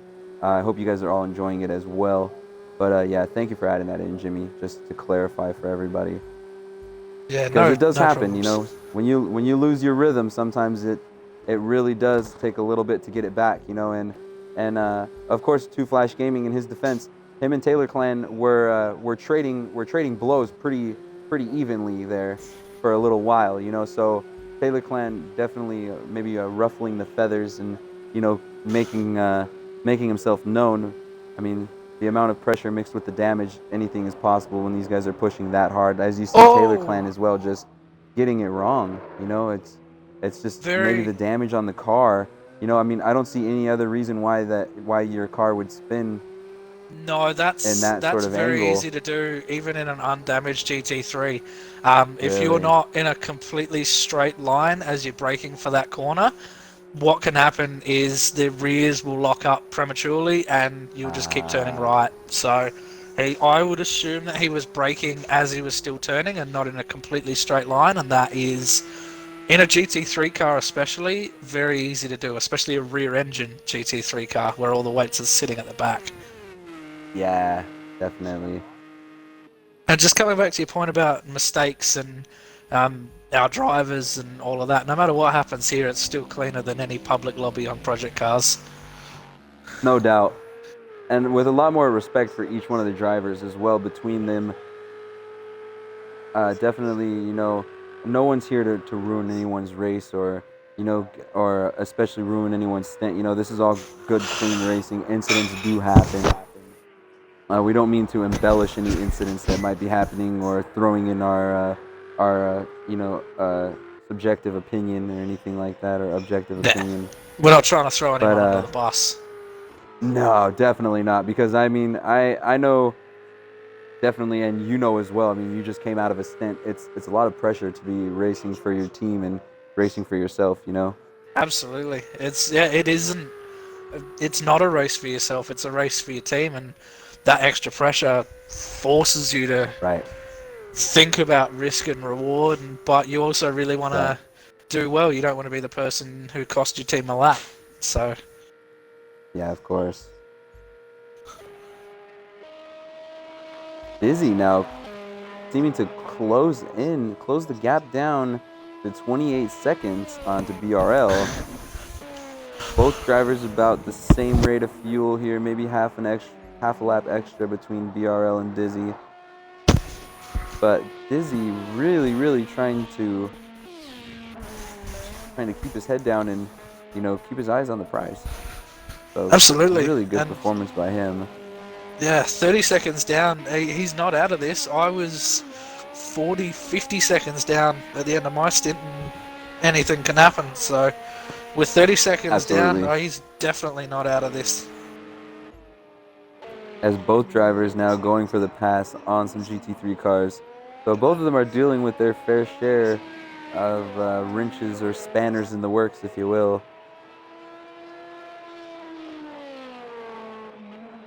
That's the Dizzy way actually endurance making a racing good goes. pass there on the Ferrari into the Very first clean. chicane there. That was really nice by him. Didn't lose very much time at all, if any.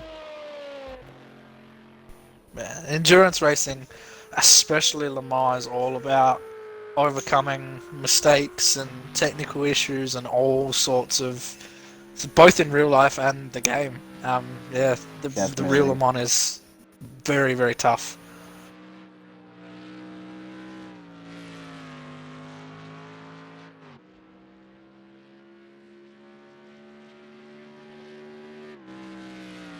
Yeah, it is tough.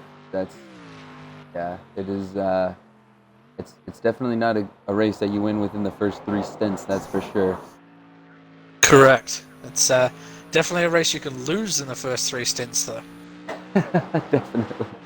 Yeah, 100%. 100%.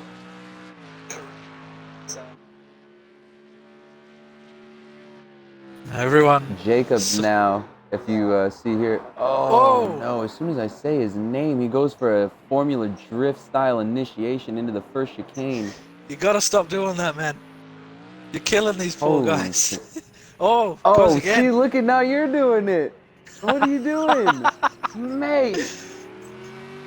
Oh no, it's Taylor Clan now getting back in front of Jacob. You know Jacob is not going to be happy about that. Yeah, got a bit. Oh no, and he's going to be crying out more. loud. Oh wow. We should stay silent. Jacob would have been absolutely vexed if he T-boned the Porsche of Taylor Clan. Oh man, that was brutal. Yeah, I'm gonna stay silent. I'm really not risking taking anyone. A toll on these drivers. Yeah, we might want to just take a couple silent laps here and let these drivers find their rhythm again. Oh Lord. As we're gonna go on board with the GT3 leader of Bungs. Very interesting gamer tag, NWS Bungs.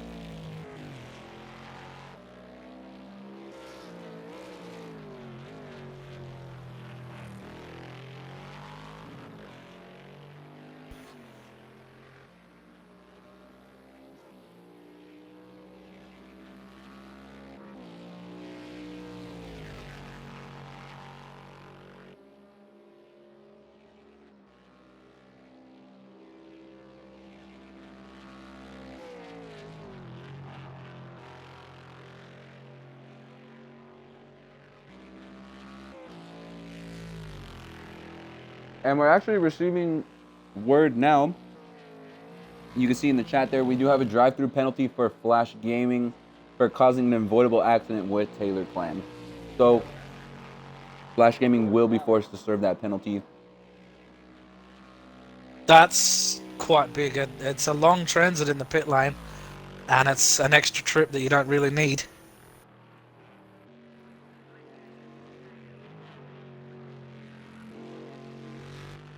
I haven't actually gotten that yet, so getting information before me. Try to stay up to the date, Jimmy. Oh, you're making me look bad now.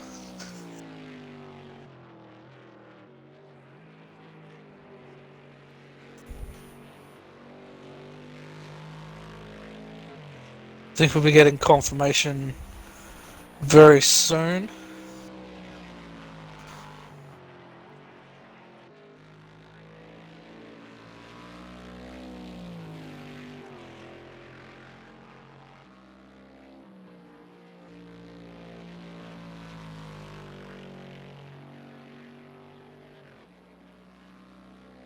If there is a drive-through penalty, it's probably the appropriate penalty, but the difficult thing about racing is that that doesn't really help the team that was affected.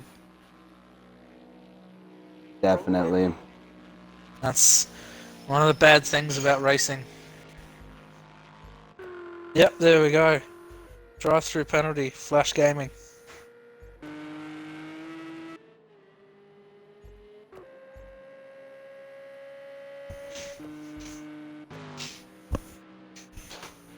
Be interested to see when he takes that. Malone is really just holding that steady 10 to 15 second gap between him and Bungs. Both drivers have enough fuel, I believe, to finish the stint. I wouldn't know, unfortunately. I'm gonna have to go with you on that one. I don't know. I think that might be a little ambiguous of a statement as well.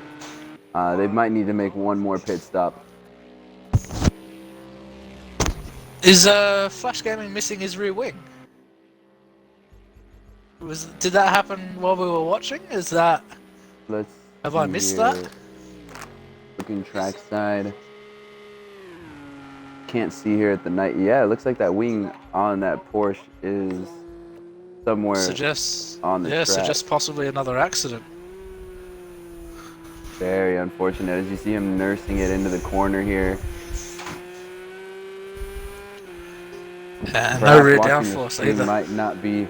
I know if I was driving in this event, I would not want the stream up. I hate people critiquing my driving, especially 2 seconds old driving. You know, imagine that, like watching the stream and then you're driving 3 or 4 seconds ahead of us. And then hearing what's going on. I was doing that towards the end. Last 40 minutes or so, I had the stream in one ear and everything else in the other. Not as helpful as I would thought. Yeah, but possible. But you're right. Yeah, you know, especially if you make a mistake, most drivers will be upset enough at themselves without hearing someone go, "Oh, you really shouldn't have done that." Yeah, especially with not a lot of action happening in this race, all the eyes are still, you know, kind of. He is in the limelight now, especially with that drive-through penalty that he's got to serve.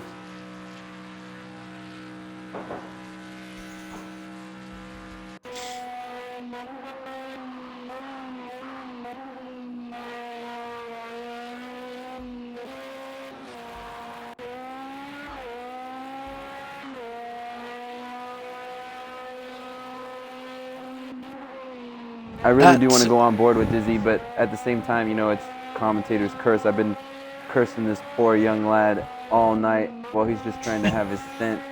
He did a great job in the comms. He helped you guys, you know, helped analyze the race for a couple of the first stints.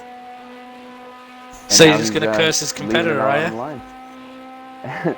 Well, not saying we're going to curse anybody tonight, Jimmy. You know, don't go putting words in my mouth now. We already have the Twitch chat doing that enough.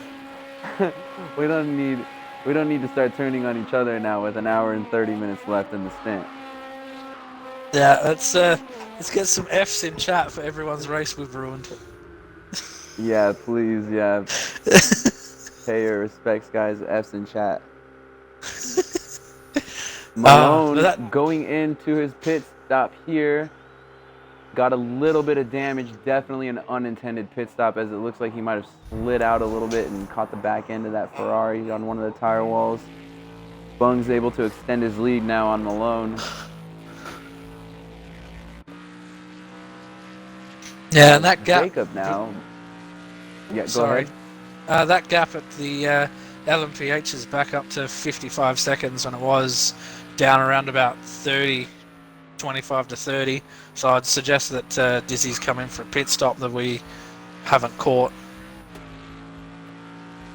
or made another mistake. Looking at the lap times, it looks like Dizzy might have had a pit stop, but it could also as well be a mistake. He ran a 3:35 for his last lap, as BRL ran a 3:26. So BRL absolutely blistering pace. That's almost that's only 1 second off of Dizzy's best lap.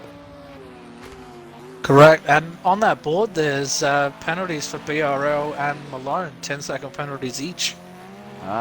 Very good to note there as well. Possibly won't affect BRL as much, but Malone, that could be a position or two. Definitely, no doubt. That is good to note.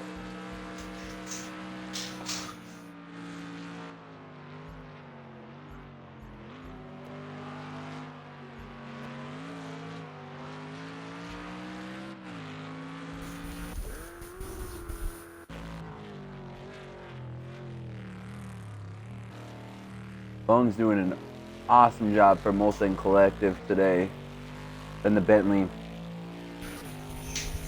Yeah, no, he's doing There a was a bit of fantastic job. Right, you know, at the beginning of the stint, him and Jacob were absolutely battling it out, keeping it really nose to tail.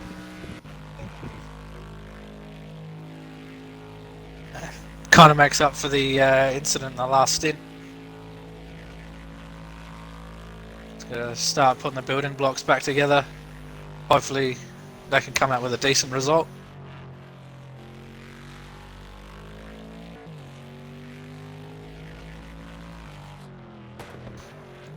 So we're past the halfway mark. Past the halfway mark in this stint. That's why I love you, Jimmy, because we're always on the same page. You took the words right out of my mouth. Exactly what I was going to say. Halfway through this stint here, I want to say thank you guys again, everybody, for watching. Now that we're halfway through the stint, I just want to say again why we're all here. This is a 24-hour charity event put on by the Concept Racing Series. This charity event, we're trying to raise money for St. John's Ambulance, who Jimmy could tell you a lot better than I can about the impact that they have on not only the community in the UK, but all over the entire world. And we're trying to raise $500 to give to St. John's Ambulance. And we appreciate all the donations that you guys have been giving us. We're actually a little over 60% of our goal. So thank you guys so much for watching us for this long race. I know we've got a lot of people that have been watching from the beginning. You guys are true diehard fans.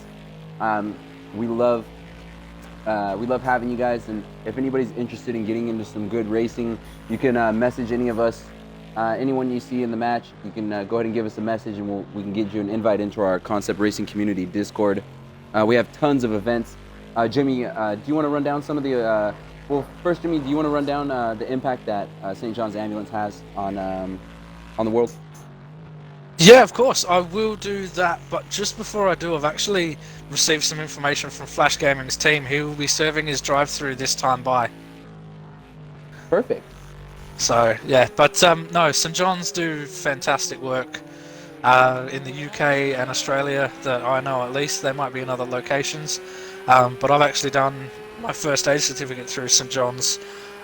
They run first aid classes for certificates, and I strongly recommend that everyone learn first aid. It's an essential skill that could save someone's life, be it a stranger or someone you care about.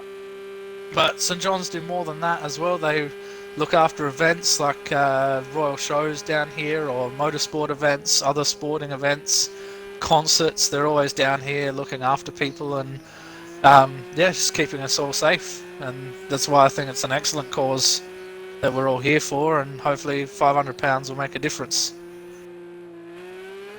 Definitely. And not only just the money that we're able to raise, but the exposure that we're also able to give to this charity. You know, I mean, To be honest, over here in the United States, I had not heard about St. John's until the start of this event. So it's actually really cool, like what you were telling me, and also in the 8 hours of Spa, DOR Advantage was able to let me know as well, just how much of a positive impact that this coalition or this group has on the world. So it makes me Absolutely. feel really happy to be a part of this event, and especially commentating. I'm really grateful that I'm not competing. I already competed in one of those. Don't want to do that again. That's enough. I Not think a I got fan? some gray hairs from that event, and I'm only in my 20s, so I don't know. Yeah, 24-hour events. That's early cause of gray hair for sure. I, As I can Flash attest to Gaming that. going to serve his drive-through penalty. Yeah. I got some grey hairs and I turned 21 last week, so Yeah. Yeah, the it's 24 hours, like you said, the pressure, that's just, it's one thing to race for yourself in a series, that spans across 8 weeks or something like that. But it's another thing to race alongside your teammates in the exact same car, throughout a 24-hour event. yeah. And that It really, really puts an immense amount of pressure on you once you hop behind the driver's seat of that car. absolutely. It not only gives you something to compare yourself to, but it gives other people something to compare you to, like your teammates in the exact Yeah, same car with of the course. same setup, relatively the same conditions. It puts it all into perspective. But especially someone like me who got the late call up, you want to do really well for the team for sort of thinking of you as a replacement, thinking of you as someone they want to bring on board. So yeah, I was really determined to do well for my team, and I have one more stint, so if I don't bugger it up, it's Yeah, room on my head for some I'm more really grey hairs, I excited. think. Oh, you got this, Jimmy. Don't worry. You're gonna put on an amazing performance. Thank you. I'll do my best. And if you want to remind all the viewers, you are a part of which LMPH team are you going to be racing for us in this next Box stint? yard with Dizzy, so I'm in the So the box Toyota. yard of Dizzy. Awesome. So you do have a little bit of ground to make up for Diz, but Yep. not bad. There's still a lot of time for Diz to make up ground for himself. Anything's possible. Only halfway through this race, and we've already seen our fair share of controversies and drama. Oh yeah, but whatever happens, we're guaranteed a podium, so we can take that. Yeah, absolutely. That is good to know. Guaranteed a podium in class. There you go. Bronze is bronze is bronze. Always got to look on the bright side, man.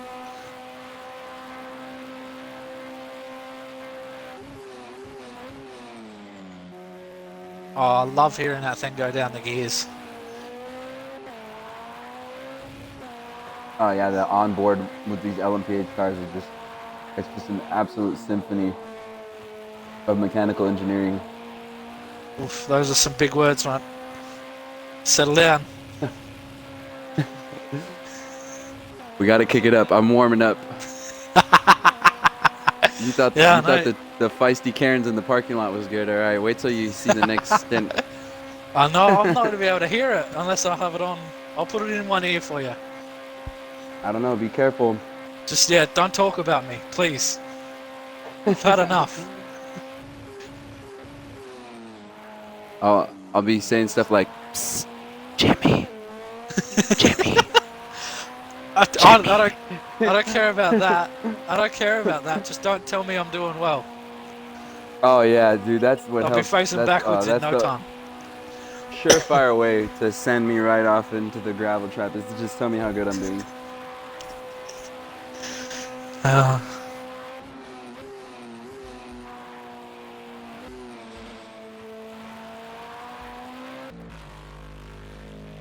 The two leaders in this stint are just absolutely trying to make a mark for their team. It is really remarkable. These two drivers, just the Mulsanne Collective driver of Bungs, just really just doing a great job of staying out of the way of all this drama and all of the any incidents that may happen.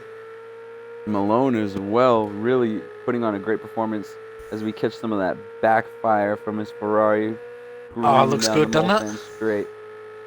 Such a nice car. I think they just kind of missed the mark on the aggressive note of the Ferrari. You know, it needs to be a little more aggressive with how loud that thing backfires. It just doesn't match the engine note. Like, it sounds great when you're downshifting, right? And Yeah. especially when the backfire kicks in, but just for some reason towards the red line, like it just feels like you short shift it. You know, like you got for a Ferrari, you know, there should be so much more. I think But I mean, that's that's just in my quite. opinion. I think that's quite possibly because of the rev limiter restrictions they put on for the GT3 as a part of balance of Right. performance. So if you listen to the 488 Challenge cars, where they have the limiter taken off, they sound a lot closer. Because I know Definitely. I know the point you're trying to make, and I completely agree. But I think that's as a result of the balance of performance measure. If you come watch the 488 challenges, which I may or may not be in, shameless plug Oh there. yeah, I wanted to On a enter Monday that. My night, license wasn't high enough. What day are I those 488s for everybody watching? Monday So you night, guys, all you guys, Monday nights. There you yeah, go. look. I probably might get in trouble for saying this, but me and myself and Red Wolf One found a cheat for improving your safety rating. Do tell, please. I need help with that. So, Hopefully, what you Ian Bell, do, the CEO, is not listening. They don't yeah, care about this game anymore. what you do is you go and get some Indy cars or some NASCARs, put it on Daytona, and grab one or more people, and just do whatever you can to stick in a pack as tightly as possible without making contact. So the percentage goes up more when you're in close proximity to other cars. Ah. So as long as you stay in close proximity and don't make contact and don't run off, 15 lap race at Daytona can boost your safety rating up by 20-30%. Interesting. Yeah, that was my only issue for not being able to compete in the 488 series. I know Dizzy might have let me compete just because he knows. I mean, I'm new to the game. I don't really lack the. I definitely lack the track knowledge and skill, but I'm not as a direct reflection of my driver rating is not a direct reflection of my performance. So I No. wanted to see if I could squeeze into the to the 488 series, but my driver rating's too low. I didn't want to cause a fuss There, or anything. I'd rather there just might sit be back and spots watch. left. I think there might be 1 or 2 spots left, actually. And if you get I yourself might sorted. I might have a word with Dizzy about that. It does seem Yeah. really interesting, but I would want to be I would want to be the required driver rating before I enter the event. I wouldn't want to just get a pass for being a lower rating or whatever. Yeah. Wouldn't seem right.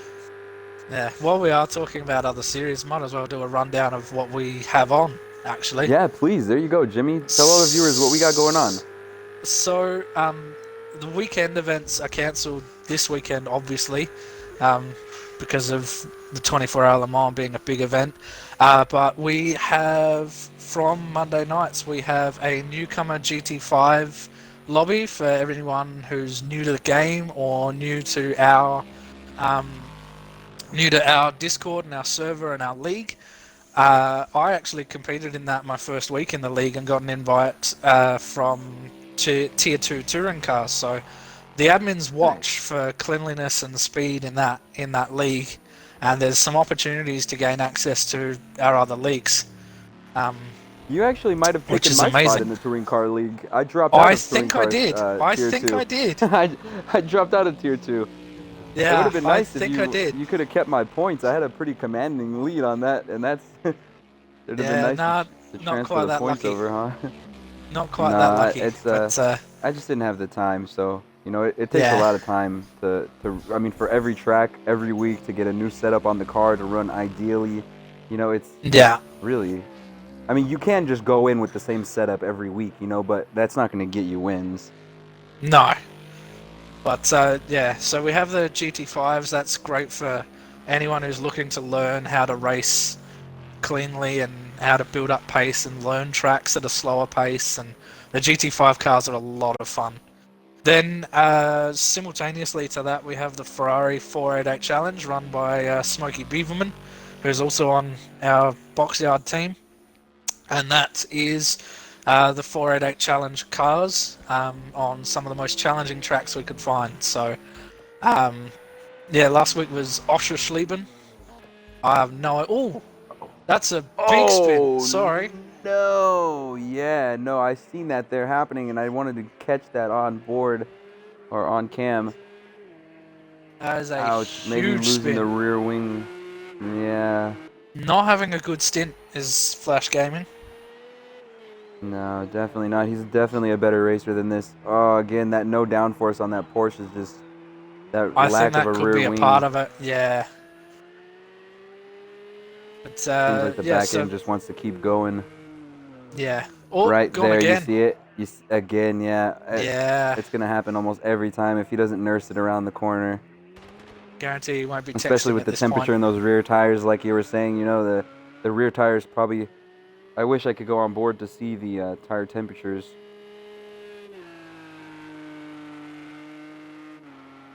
Yeah, lack of downforce is really going to play havoc in that car, especially because rear engine, rear wheel drive, so everything needs the downforce needs to be on the rear for drive and all sorts of different things.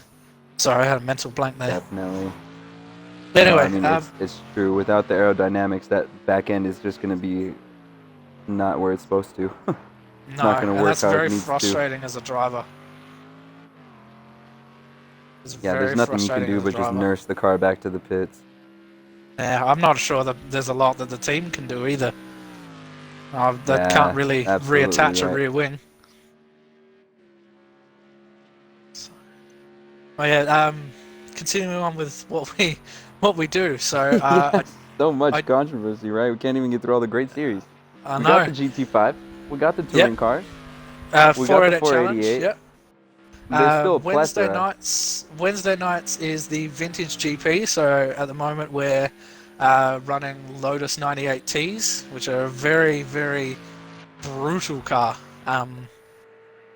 Very brutal car.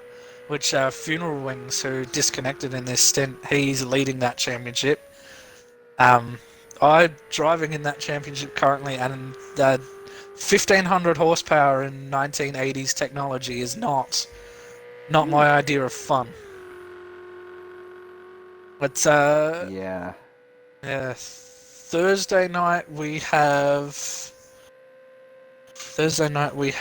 the track days. I think modern track days. No, that's on the weekend. Thursday night is the vintage GP.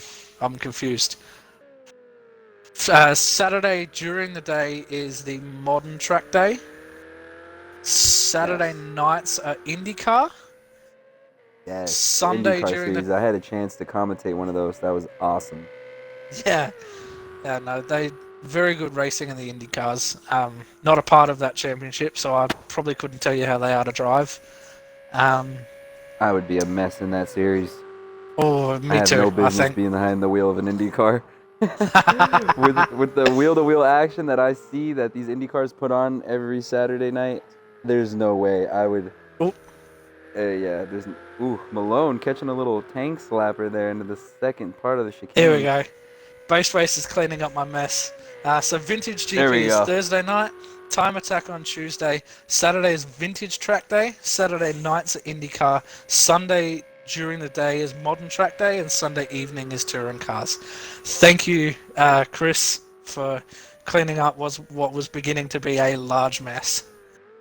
Yes. Cheers, Base Face. I know he was in here racing. He was also in here commentating, and now he's in here managing our mistakes and managing the Twitch chat.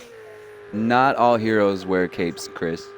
So thank you so much for your dedicated job to making sure that this 24-hour series runs seamlessly. We really appreciate your help. Testament to And a his great temper lad that as he, well. Oh yeah, testament to his temper that he hasn't chance? smashed Yeah. something after Right, that stint. I know. Oh, jeez. Yeah. Yeah, that's unfortunate. It's okay, though. There's still a lot of racing to happen. Yeah, A lot I think more can happen here. Anything can happen. After seeing a disconnect like that, absolutely anything can happen. Yeah. I think I'm racing with him in the next stint as well, so... Nice. Big battle coming. You heard it here first. Gloves inside out. scoop. Word here. Word from the paddock says someone is about to get pucked, mate. Next stint. Oh, to be quite honest, I made that gamer tag just to see if I could. Dude, trust me, it took me long. It took me a long time to get this gamer tag as well. You gotta kind of just sit and think for a while. And the Yeah, timing, like you said, if it's taken, it's taken. There's nothing really you could do about that. I'm glad I saw it spelt before I heard it said. I would have spelt it a very different way. Your gamer tag. Yeah, yeah, definitely. It's a little bit of a double entendre. Because Just a little bit. I don't know. I've been reprimanded quite a few times by the Xbox community for my gamer tag. So this is just my. Oh really? Oh Yeah, jeez, I've had I some pretty hate to see what they think controversial of gamer mine. tags. My Hate to see what they the think of first mine. gamer tag. Yeah, the first gamer tag on Battlefield 4, I was Papa Jihads because I was like the guy on the. Oh, I was the guy that was doing the C4 on the ATVs, into the tanks and stuff, strapping a bunch of yeah, C4 to my Jeep and just pile possibly driving can't into get away with somebody. that one. Yeah, so Papa Jihads, that got banned pretty quick.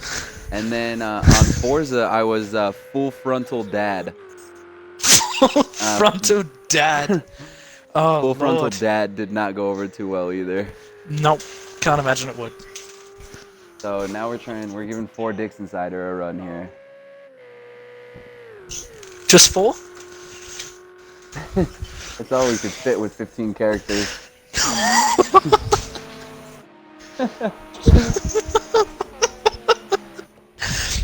I'm really sorry to anyone who's listening who doesn't like dirty puns. Sorry. It's alright. We all need a little bit of a break from this intense action every now and then. A little laugh doesn't hurt. Ah.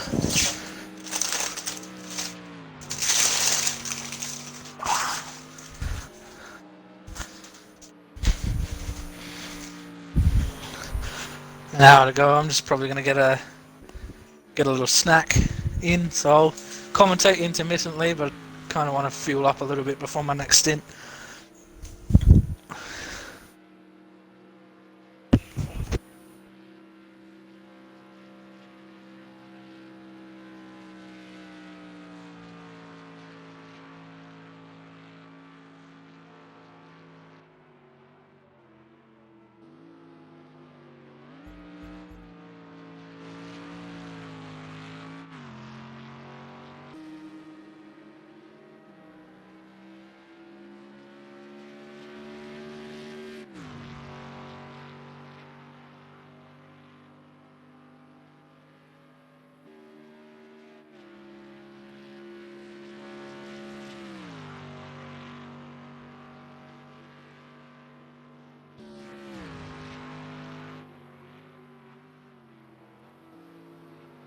The action's seeming to settle down a little bit here as these guys try to finish the last hour of this race. Bung's extending the lead in the GT3 category by 53 seconds on Malone. If we actually go on board here, we can look and see the timings. Check out the official lap count as well for these guys. So you can see here that the GT3 field in this stint are all running fairly on the same lap. Flash Gaming having to serve a drive-through, as well as some unfortunate damage to the Porsche, causing him to be 2 laps down in this stint. The Team Audi suffered an unfortunate disconnect in the within the first 10 laps of the race, and they're going to be taking a big hit in this stint as well, as the 2 LMP cars on their 32nd lap, trying to extend that gap for the overall 24-hour race for their team. Both drivers doing a great job, as well as the NWS Bungs and the Mulsanne Collective doing a great job for his team right now. I'm pretty sure they're very pleased. I know they're watching. They're very pleased with the performance of Bungs right now. Someone who really Oh, wow. As I said it, there we go. GK Phantom with a disconnect. Like I said, anything can happen.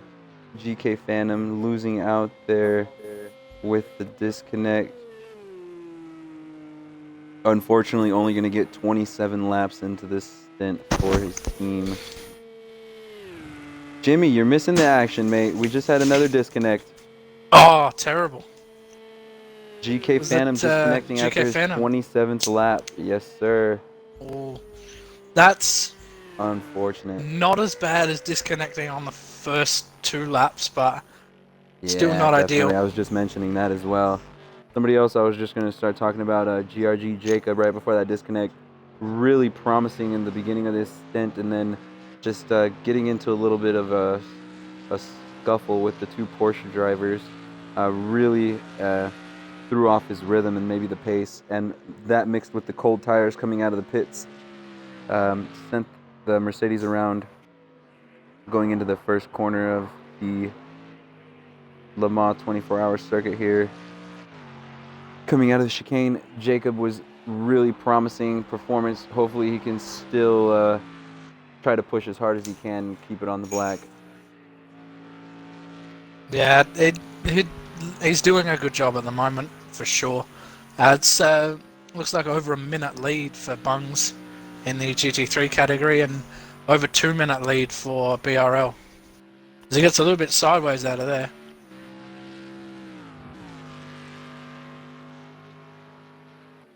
And so I am watching, but having a little munch. Oh, no worries. Backwards facing Porsche. Oh, That's Taylor Clan, I think. yep, Taylor Clan. Those Porsches are really not liking the night shift here at the 24-hour Le Mans. I've driven that GT3 Porsche, and it is a fine line between driving it right and eating some wall. Fine line between pleasure and pain. Looks like if you're in a Porsche, if you've done it once, you can do it again. Yeah, no doubt. Sorry, Very I hard had to to keep do that. consistent. Had to do it. No, it's a perfect phrase to describe the Porsche GT3 car. The fine line. Oh, you guys. No one would get that except me. Sorry. That's a song by a local Australian band called the Divinals.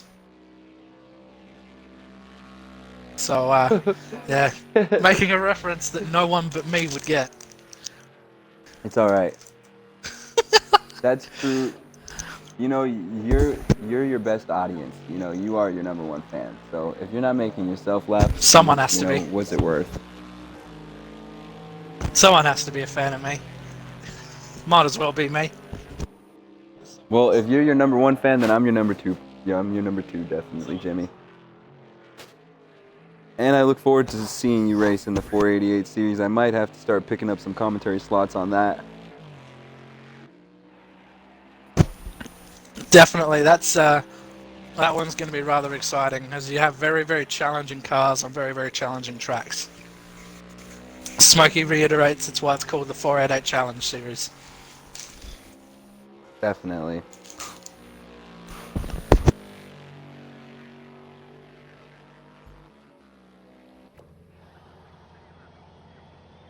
BRL now taking his what seems to be final pit stop, just refueling the car, getting some new tires on, as that gives Dizzy a chance now.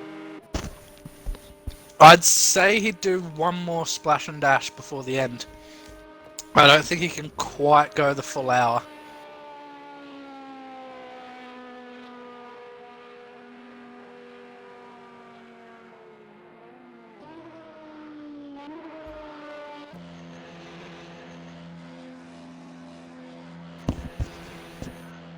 Yeah, So I I'd think you're right say, about that one, Jimmy. yeah. Only 62 liters of fuel. That will not get you to the end of the race. But that That's will as match the much pace as you can of fill 'em. Dizzy.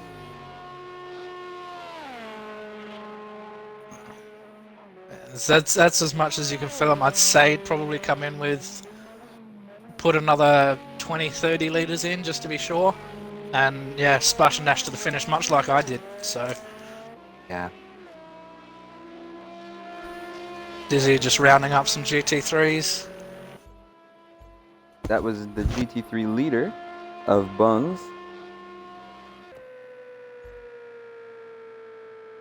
And then behind Bungs, looks like we have Malone, but actually behind him on the track is going to be Taylor Clan.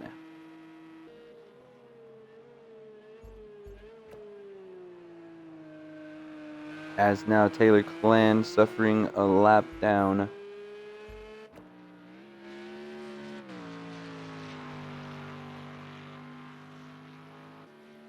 Jacob going to be coming in for a pit stop here soon.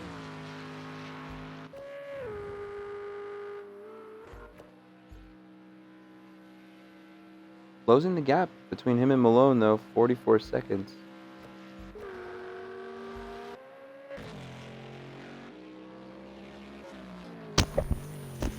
For sure, and there's a minute gap between Bungs and Malone as well, so pretty lonely old drive for Malone at the minute. Definitely. Gives him a lot of opportunity, though, to try to put his foot down and run some hot laps. We're going to go back onto the timing sheet here to see the lap times that these guys are running in this period of the race. It looks like fastest lap. Wow, absolutely all of these guys are running right on pace for fastest lap, all within a few hundredths of each other. It looks like here as Bungs, Jacob actually has fastest lap overall with a 4:03.109, and then Bungs is going to be second place with a 4:03.199. So almost just a hundredth of a second separating those two drivers. And Malone with a 4:03.2, running a 4:05 on his last lap, second faster than the driver in front of him, who is Bungs. So maybe finding a little bit of pace, but it's going to take a little bit more than that. You're going to have to close in at a more rapid rate if you're going to want to see him towards this checkered flag at the end of this stint.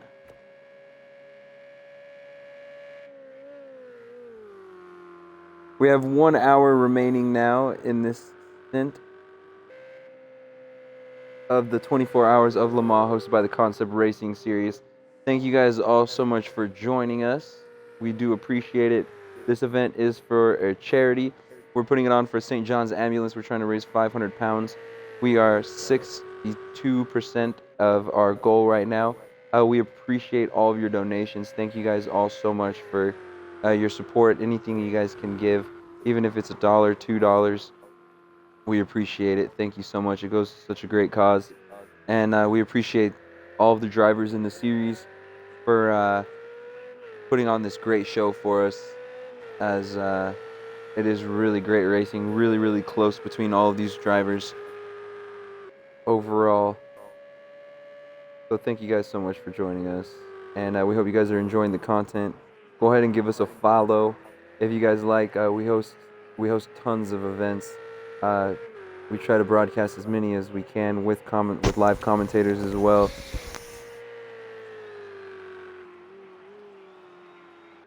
So Just feel free to stick in for the action. Yeah, sorry, I've just done the conversions on how much 500 pounds actually is, because it might not sound like much, but it's $605 US, yeah, or 944 Australian dollars is how much we're looking to raise. So yeah, it's quite a lot bit of of money that we're trying to raise here. I mean, and it's so great that this is the first charity event that we're putting on, and we're already so close to our goal. You know, so many people are welcoming us into the Twitch community. We love all of our viewers. We love all of the support that you guys have given us. We're gonna definitely carry this over into Project Cars 3. It was announced. We haven't had a trailer for it or anything like that, but the CEO Ian Bell did mention that this game was gonna blow every other racing game out of the water. You know, for Project Cars 3, they're keeping all their cards held really tightly to their chest right now, and I hope to see with this Xbox, the new Xbox coming out, I hope to see a lot of trailers for new racing games, especially Forza. What to see Forza has up their sleeve. I know they're not really a competitor for Project Cars on the simulator side, but they could be now with a lot of the stuff that they're saying that's going to happen in their game as well. But Project Cars 3, very excited for that. Hopefully we get a plethora of GT3 cars. Would love to run some World Endurance Challenge, some Blancpain style GT Challenge cars would be amazing.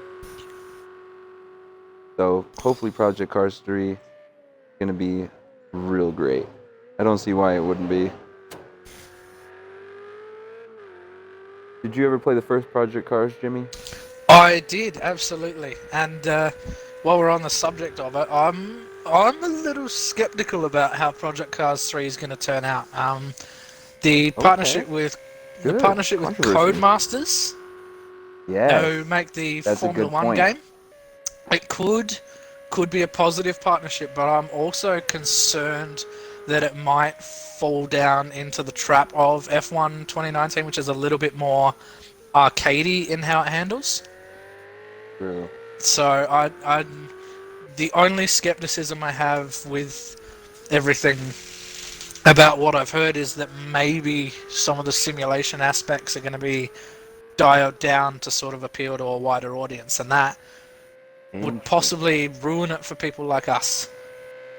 Definitely. That would really be like 2 steps forward and 3 steps backwards for Project Cars. I mean, with a game like this, you think you'd want to build onto it and rival games like Assetto Corsa or iRacing, with the level of realism that they have, that you could provide, to consoles. But, I mean, they're falling kind of under the curse of Forza. Forza Motorsport was a great game back in the day, and then as soon as the Xbox One came out, they came out with Forza Motorsport 5, and it was just a big old flop. Yeah. And then Forza Horizon just kind of took the limelight, It was just, everyone talked about Forza Horizon. It was the biggest, best racing game on Xbox, it appealed to everybody, but, I mean, at the same time, like, appealing to everybody doesn't necessarily mean that you have the best game, in the sense of what you're going for. As, when you're making a racing game, obviously Forza Horizon is supposed to be arcadey, but if that kind of thing seeps its way into Forza Motorsport just to make it appeal to people like it did in Forza Motorsport 7, it really ruins the whole point of why do you make 2 different games if you're going to make them feel the same. No, absolutely. But yeah, at the end of the day, making games is a business, so it's that fine balance of, do we go after a specific audience or do we try and get more people in? And exactly. I don't know. I'm not a game developer, so I really can't make the call on that one, but I hope that they keep the simulation aspects as it is. Right, yeah. I actually come from Forza. I was on a Forza esports team, and for Forza Motorsport 7, and I loved it. I loved Forza, but I've been playing since Forza Motorsport 3, and you can see the decline in the quality of what their mission statement is, and what their whole goal is for making the game. And I have a lot of hopes for Forza 8. I mean, I know they say a lot of ambiguous things because they are a Microsoft company, but shots fired. But I hope they live up to the standard. They're really planning on delivering a completely different experience. So it could be interesting to see how these 2 racing games clash on Xbox. Because at the moment, Project Cars has won me over. I'm 100% converted from Forza to Project Cars now. I don't touch Forza Motorsport. Nope. I do, but not in the way that I play this game. I don't. Oh yeah, everyone wants to go on Forza Horizon for a little cruise and a little chill out. But if anything serious and anything circuit racing, I'm here. So. Right. I mean, well, when you have drivers like us, like that play Project Cars, a lot of the people on this game, they have a wheel. So when you're spending upwards of, $300 to $500 for your wheel, you don't want to just sit in a parking lot and look at other people's cars. You want to race. Like cruising is great, but at the same time, you want to push the car and really, get the most of what you're paying for the experience. I don't knock any of the open world racing games, but they're not able to hold my attention like that. Maybe I'm too competitive, you know. I know I'm too competitive, but Mm. I'm definitely just for an open world game, just a little too competitive. They are fun to cruise, but I feel like you can do that in a real car, you know. I don't Yeah. if you, especially during this pandemic, there's tons of open road to go cruise. You got more than enough road over here. It's so empty over here, and like I live right next to LA and Los Angeles, and the smog has just been cleaned up, you know, just with the lack of people that have been driving because of this pandemic and people that are forced to stay at home. Like you can actually see the skyline now. It looks beautiful. It's not some hazy, dusty city anymore with a It's smog beautiful cloud. car, the So Skyline. I know, right? Unfortunately, not allowed in LA. If you Oh, do see really? one, you know, you might want to pinch yourself. The R34, not yet. There's Oh, you have to get boo. around it as a kit car. So you can own one, but it's not really easy to get it registered. You'd have to get it Oh, registered as like a non-op track car, and then from there wow. you could like probably take it to car shows and stuff like that, like just driving it point A to point B. But There. no, not as a daily car. Not allowed. R34, no bueno. Wow. R32s No. though, they've made their way to the West Coast. R32s finally. So we are allowed to have the R35s? GTS, the GTR.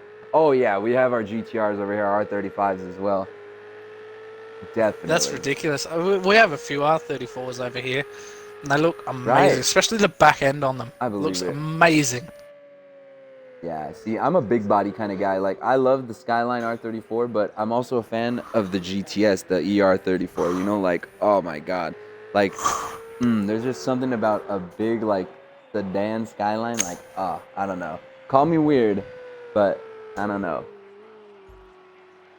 I just love, especially with a car like that, you know, you want a big, wide body to just, you know, for all the tank slappers, if you will. You know? uh, Coming back to your point on everyone who plays this game having a wheel, this game is, for lack of a better word, impossible on a controller, and that is tied in with the Codemasters partnership. And my concerns is they might tune it to be Exactly. easier on a controller, and that would sort of affect how it performs on a wheel. And yeah, Yeah. I Yeah. don't know. I It could be is. completely wrong.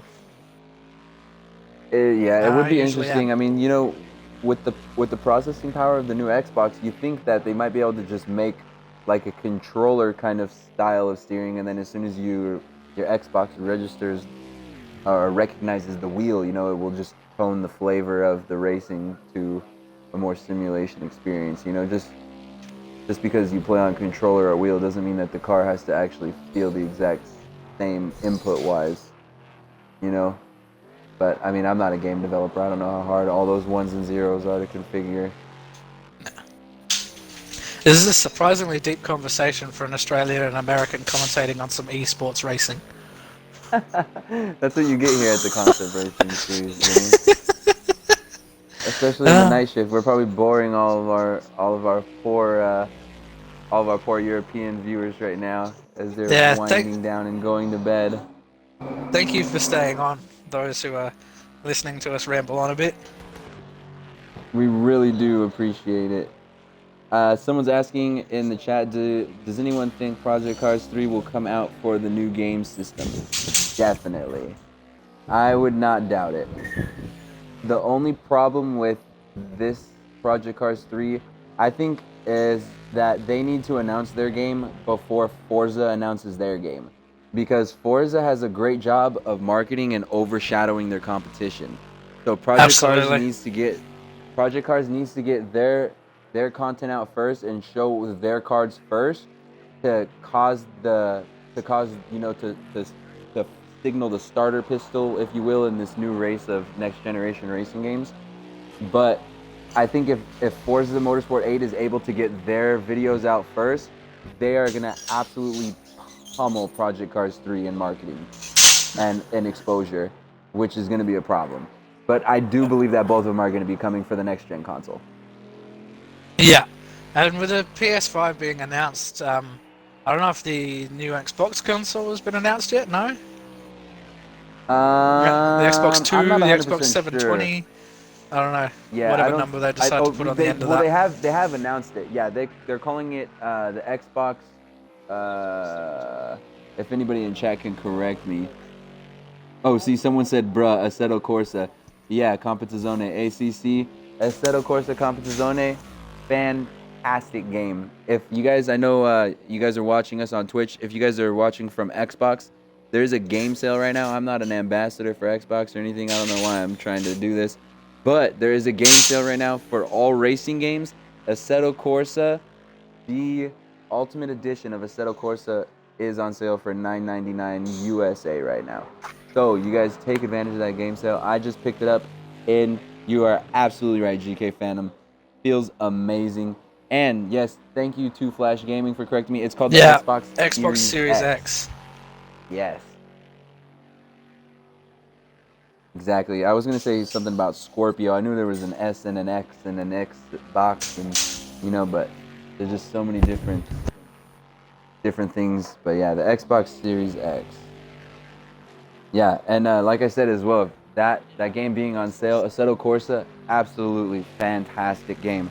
It's very unfortunate that no one plays online. I haven't been able to find one online match, but the game itself, oh my gosh, it feels a lot better than Project Cars. I mean, Project Cars is really a great game, especially with the likes of the competition.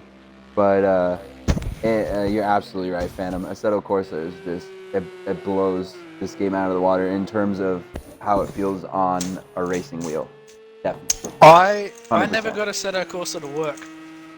I could never ever Really? get it to work. Yeah, I so wanted to be able to play that game and I wanted to love it. Wow. I could never get it to work. Could you elaborate on that? Like, what do you mean? Like, was it just like your wheel? Was it forced feedback settings, or was it like Um, actual like? What do you mean? no, the game itself wouldn't load, like ever. Oh So I wow. bought the disc. I took it back to the EB Games retailer that we have down here. Said, look, it isn't working. They gave me another one, and that one wouldn't load either. So I Wow. couldn't even get into the game. Oh my gosh. So I Yeah, would love to. that's unfortunate. Oh, Oh, Dizzy jeez. just collecting himself. Really good Yeah. save by Dizzy. For the sake of the team, can we stop showing him, please? Yeah, I was gonna say, For yeah. crying out loud. Last time, that was the last time. We haven't been on board It with better Dizzy be. for about 30 minutes. And literally the second we go on board with Dizzy, there's almost a catastrophic error. I know, costing us the race, mate.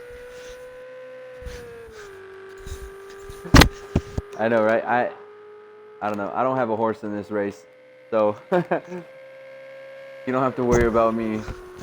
I'm not picking favorites. I'm just here to commentate and analyze what I see.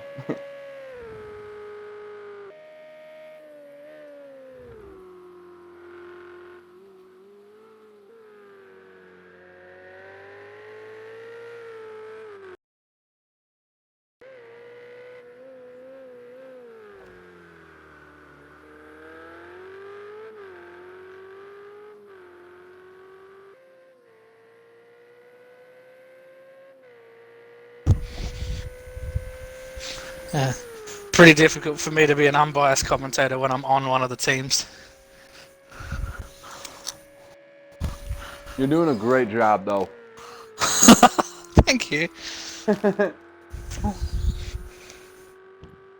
I almost forgot you were part of the box yard Audi team.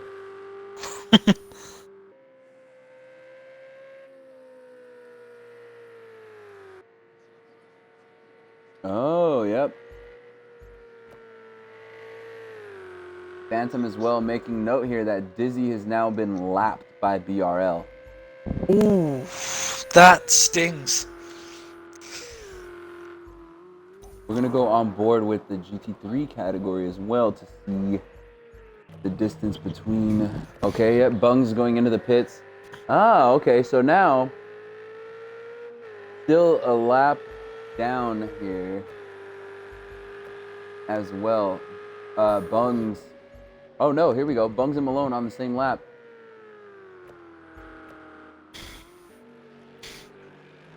So now Bungs is going to have a chance on Malone here. Malone coming out of the pits now. Now this should be enough fuel, if I'm not mistaken. But who knows? Malone knocking on the back door, but still going to have to take another pit stop. It's definitely going to come down to this the final moments here. If these drivers can keep their consistency up. Especially if Malone can manage to make a pass here onto Bungs. It would be very, very, very good before he goes into the pits to get the pass. Just so that he won't have to worry about doing an undercut.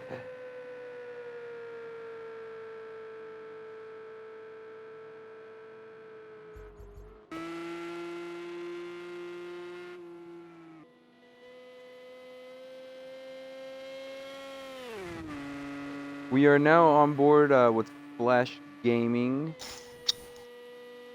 Seems to be approaching the beginning of the second sector. He does have the rear wing back on that Porsche, which is nice, providing the proper downforce that he needs. That's miraculous. Oh, there he goes. Oh, just man. as you say that. As soon as I say it.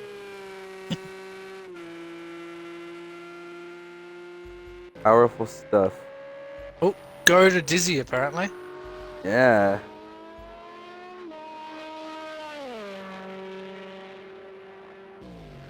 So Dizzy coming up now on to BRL to reclaim that lap down.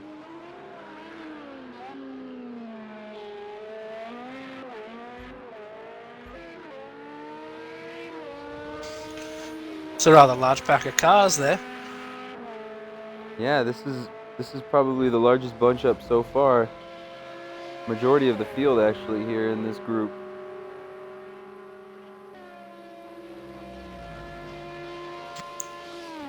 Dizzy making his way by the Ferrari of Malone. Now onto the back door of Bungs. These guys are battling for position here. So Dizzy making clean work, making sure not to get up in the scrap. Oh, but he's actually on the inside here. That's good that he made it stick. I know sometimes the back end likes to come around through that section. So really good by him getting on the power in time and getting out of the way of those GT3 drivers. As we are going to go actually to the onboard camera of Malone. Malone suffered from a little bit of that rear damage earlier in the stint, got it fixed up, and now he's battling for position of the GT3 category. One person, Jimmy, that I really thought was going to be a threat in this stint was GRG Jacob. You know, I know he's not pleased with his performance today.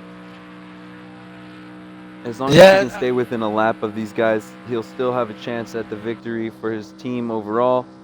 Yeah, but yeah, a couple of incidents, a couple of spins, possible contact. We can't confirm that one. But yeah, a lot of the GT3 guys aren't having great stints. Be it their fault or fault of another. There's a lot of incidents in this stint.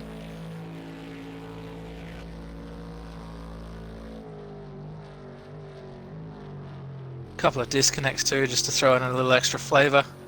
But I wonder how that Ferrari team, Malone's Ferrari team, is going to do after his stint, post Malone, if you will. One of the front runners. Sorry, I just had to find a way to work that in there. Cheers. I've been working on that for 2.5 hours now.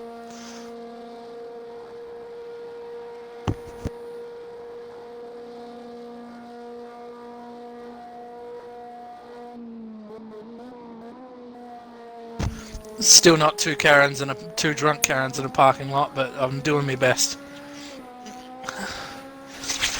I don't think you're ever going to live that down either.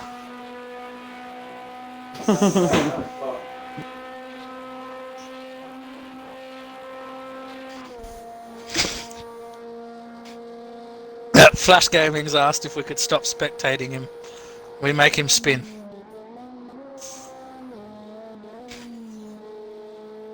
Probably a good time to go see how he's doing. Yes, good idea. Oh, Sorry you about that. didn't. I ran inside real quick. I was away from the action. I smelt Oh. food on the inside. We're barbecuing inside, you know, and that I was Ooh, yes. absolutely gravitated to the smell of barbecue chicken and baked beans. Oh, I haven't had time to cook, so I'm just munching on a packet of chips here. Sorry, I just UK, finished a you call bag them of chips crisps. as well. That is so. Yeah, the crisps. Sorry. Crisps. Chips are What are they in completely America? different. We No, call they're them chips in potato America. chips. Yeah, they're because of chips. fries.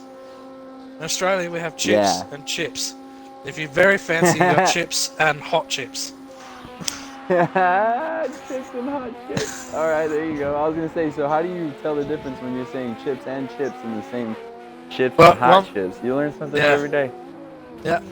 Oh, dizzy! Oh! Ouch! No! All right, I know, like you said, I gotta get off dizzy. I don't know how that happened. Unfortunate. It's all right. It's okay. Everyone's surviving that incident. Just had to wait until the exit of that corner, though. Yeah, definitely. I think he might have been a bit ambitious diving into there. Yeah, sorry, you can hear the bias coming out now. A little disappointed with that, but again, he's been driving for nearly 2.5 hours. He's been commentating for ages. I'm going to cut him some slack. But yeah, just had to wait until the end of that corner. Could have used the boost button and swung past easily.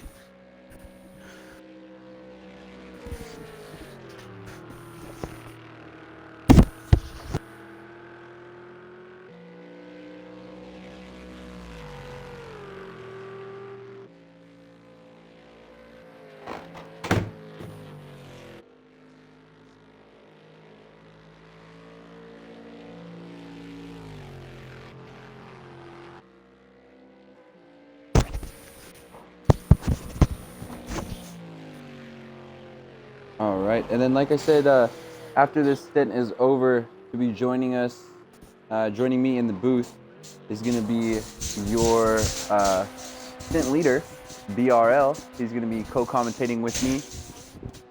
I might only be here for the first half of that stint. Got a little bit of stuff that I have to handle, but I'm going to try to stay as long as I can for that stint. Lucky you get... I'm gonna sound like I have a really big head now, but you get 2 stint winners in the comms booth straight after the their wins. And not only that, but also during the 8 hours of spa, I was commentating with Vantage. Vantage is a really cool guy, man. I was so happy to talk to him. He was telling me about his experience as a Formula Ford and Formula Ford mechanic and instructor and other sorts of things, and he was giving me so much information on, you know, the track, and such a great guy. Like I've been really, really lucky to commentate with some really cool guys, especially Baseface. I know me and Baseface got to commentate the Indy series together. It's just been so much fun, you know, really meeting everybody in the community, and all the people that make up the community is really, really good. And then if you guys see there in the Twitch chat, 1 second, if I can say, www.justgiving.com/fundraising/24HRS for charity. That is the link for you guys to go and donate for this 24-hour Le Mans for charity event. We're hosting this event to raise money for St. John's Ambulance. If you guys have ever heard of St. John's Ambulance, you know the great work that they do.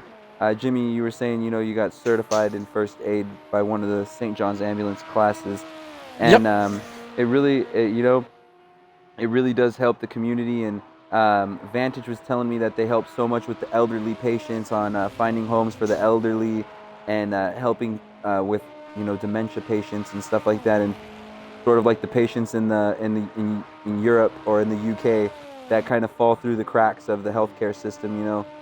St. John's is always there to help everybody, and they're all just a bunch of volunteers.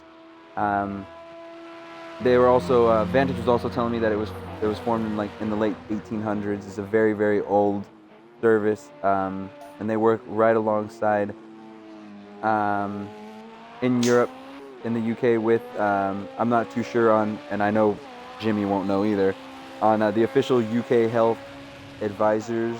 I'm not sure over here. We just have healthcare. We have like the WHO. National I don't Health know Service, who helps. NHS, I think. Yeah, there you go. The NHS. There you go. Thank you. Yeah, so See, they I know work stuff. alongside with the NHS.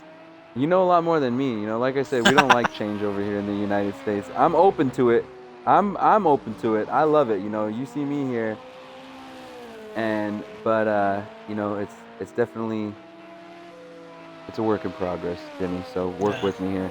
But But you know, we are also, doing this for charity. So thank you guys so much for everyone that's donated and everyone that's watching here. You know, wrapping it up. We're coming into what I think the 12th hour, isn't it? Let me check to make sure here. Get my UK clock out. Yes. So we're 20 minutes away from, or well, 30 minutes effectively away from the 12th hour, the start of the second half oof, of the 24-hour of Le Mans. yeah, Absolutely pivotal time period. This night stint and the 12-hour period, you're really going to start to see the wear and the draining on these drivers and how it's going to take a toll on their mental ability to keep this car on the track. yeah, and I will point out as well, as Baseface is currently put in the chat for us, our current total for donations is sitting at £332, which is an amazing effort.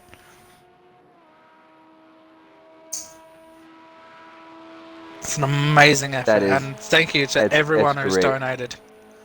Thank you sincerely especially to for everyone this. who's donated. Seriously, no, thank you. It means so much. If you could only donate, you know, whatever you can donate, even if you're just here supporting us and you know with your views and with uh, with your time, you know, thank you so much. It really does mean a lot to us. And this is our first event that we're putting on for charity, so it means a lot to show the power of community and how you know just one little racing series can help out. You know, so we really do appreciate you guys being on board with us, and uh, we hope you're enjoying the racing content. Is I know me and Jimmy are. Definitely.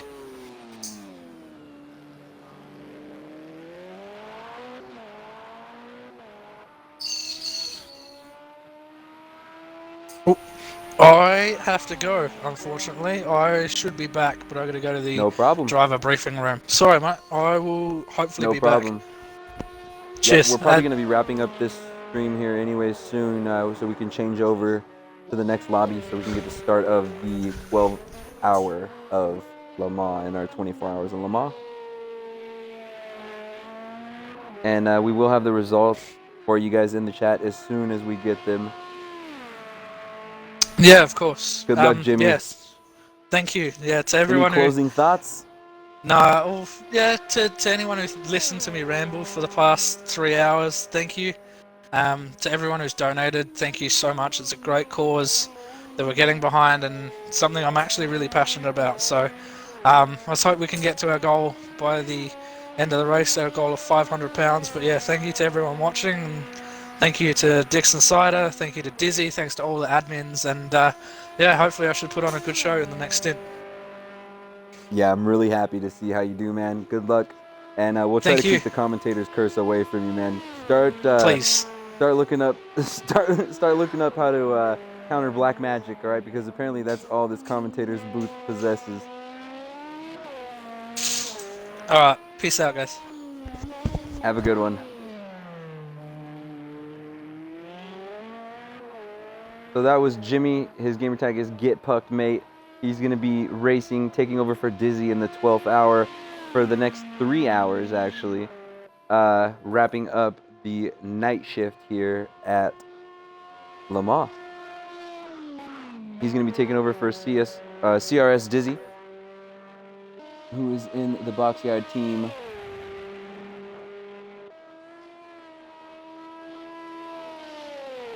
Doing a really great job today, Dizzy is. He suffered from a little bit of mistakes. He's really trying his hardest to make that lap back. We're going to go on board with the timings, actually check that out, see how their last laps were compared to their best laps.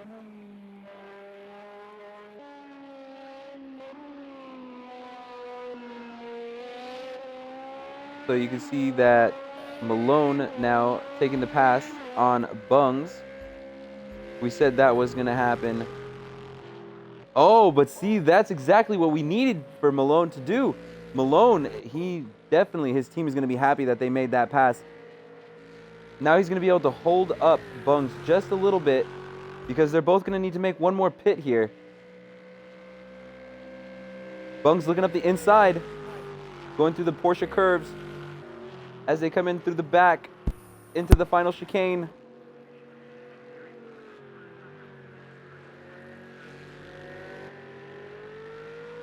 It's going to be Malone that leads this one.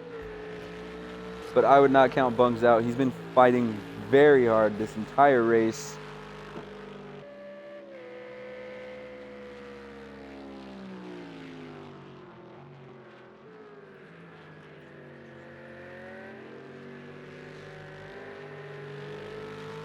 Bungs now knocking on the back door of Malone.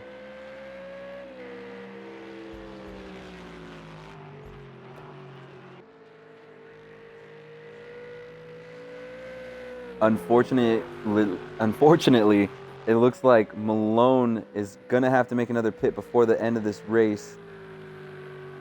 So he's going to have to do everything he can to extend the gap on Bungs.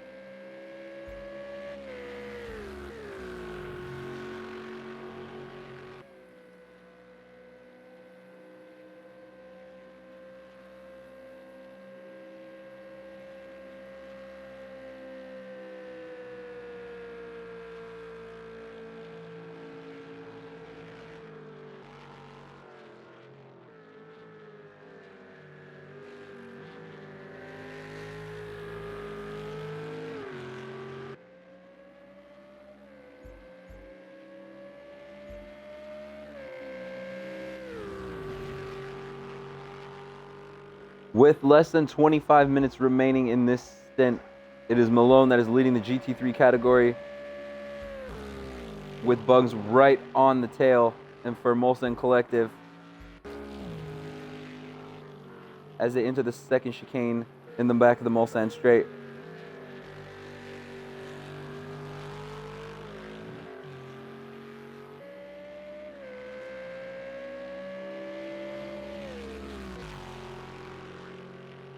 Bungs has been having a great race this entire stint.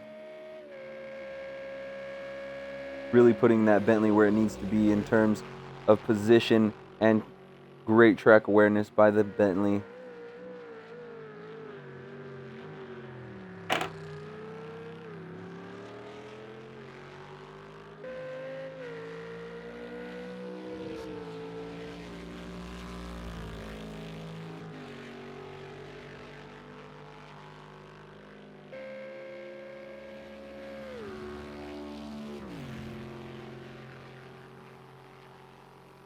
We will be wrapping up this stint soon. Unfortunately, we will not be able to see the end of this stint. We want to make sure we change the streams over and get into the next stream just so that everything runs on schedule.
Bungs now making the pass on Malone. Malone having to take his final pit stop there.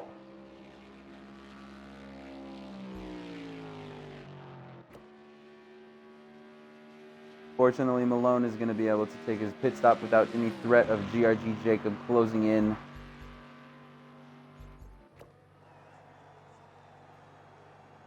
Malone spending a little bit of time in the pits there.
As we are coming down to the closing 20 minutes of this stint.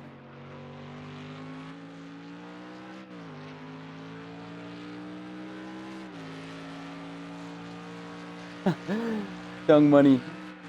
Sorry about that. Yeah, we are getting a little tired here.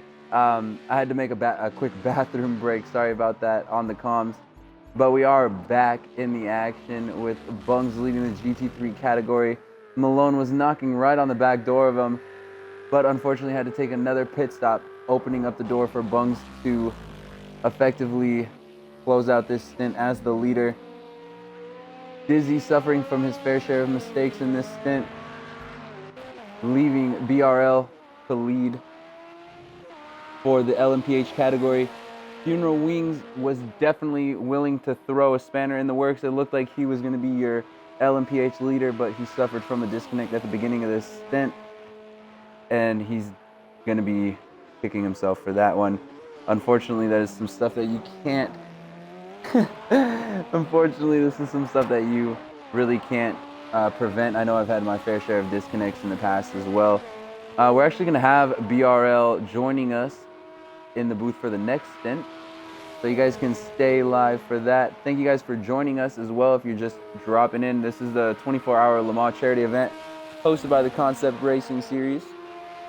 We have dropped the donation link in the chat. We're trying to raise money for St. John's Ambulance.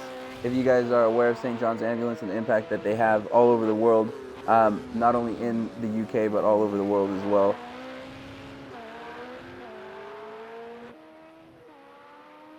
So we appreciate everybody who's here watching. We definitely appreciate all of the teams that are competing today in this event. And we most definitely greatly appreciate everyone who has donated. Thank you guys so much for making this happen. Whether if you were able to actually donate money or just donate your time to the series to help make it happen, we really do appreciate it.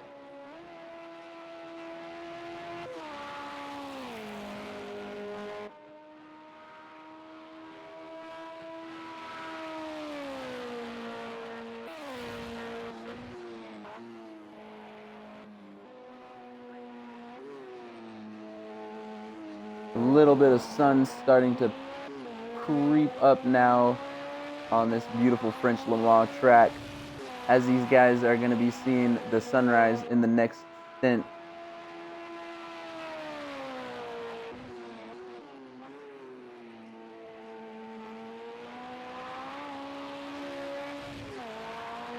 Be sure to catch our stream change. We will be hopping over from this stream onto another stream just to change lobbies and a little bit of driver change and everything like that. So just bear with us for the next 10 to 15 minutes.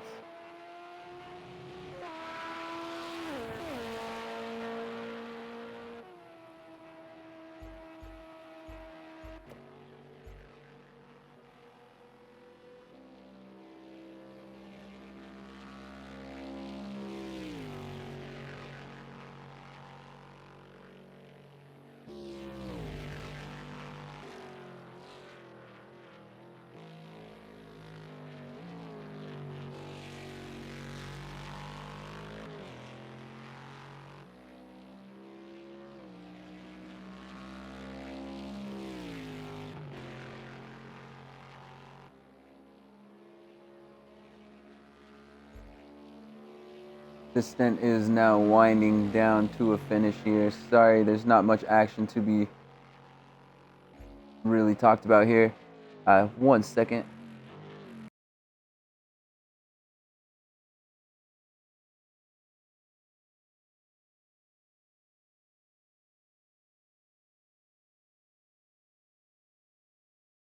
How's it going, chaps?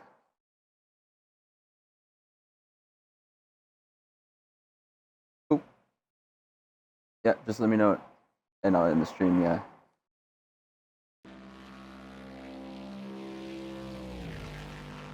Coming into the final 15 minutes now. Approaching the 12th hour of Le Mans and our 24 Hours of Le Mans event.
Just to clarify, Chung Money, the stints are separated between 3 hours. These guys have not been going for 12 hours straight. That would be pretty insane.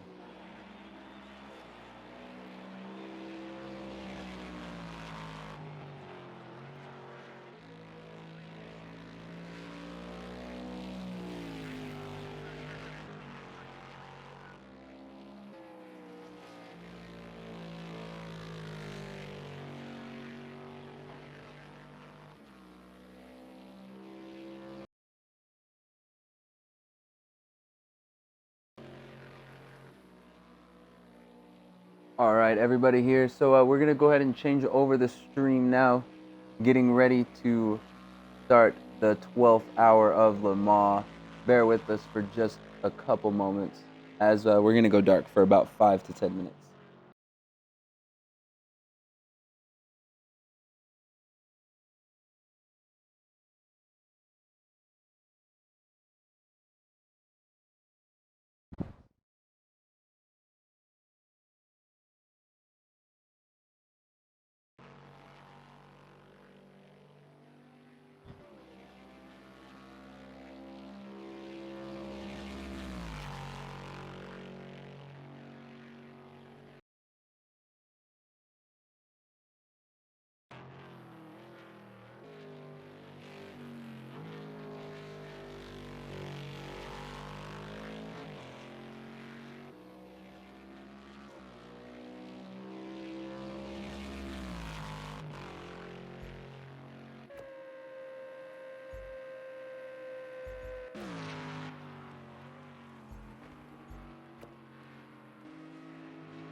as we close out here in the final 10 minutes, we have Bungs and Malone on the same lead lap here, with Bungs leading Malone. Jacob now starting as well on the lead lap as these guys, with Taylor Clan 1 lap down and Flash Gaming 3 laps down. We also have BRL leading the LMPH category on CRS Dizzy by 1 lap going into the 12th hour. Perfect. Bear with us for 1 second, guys. We're just going to be changing over into the next lobby.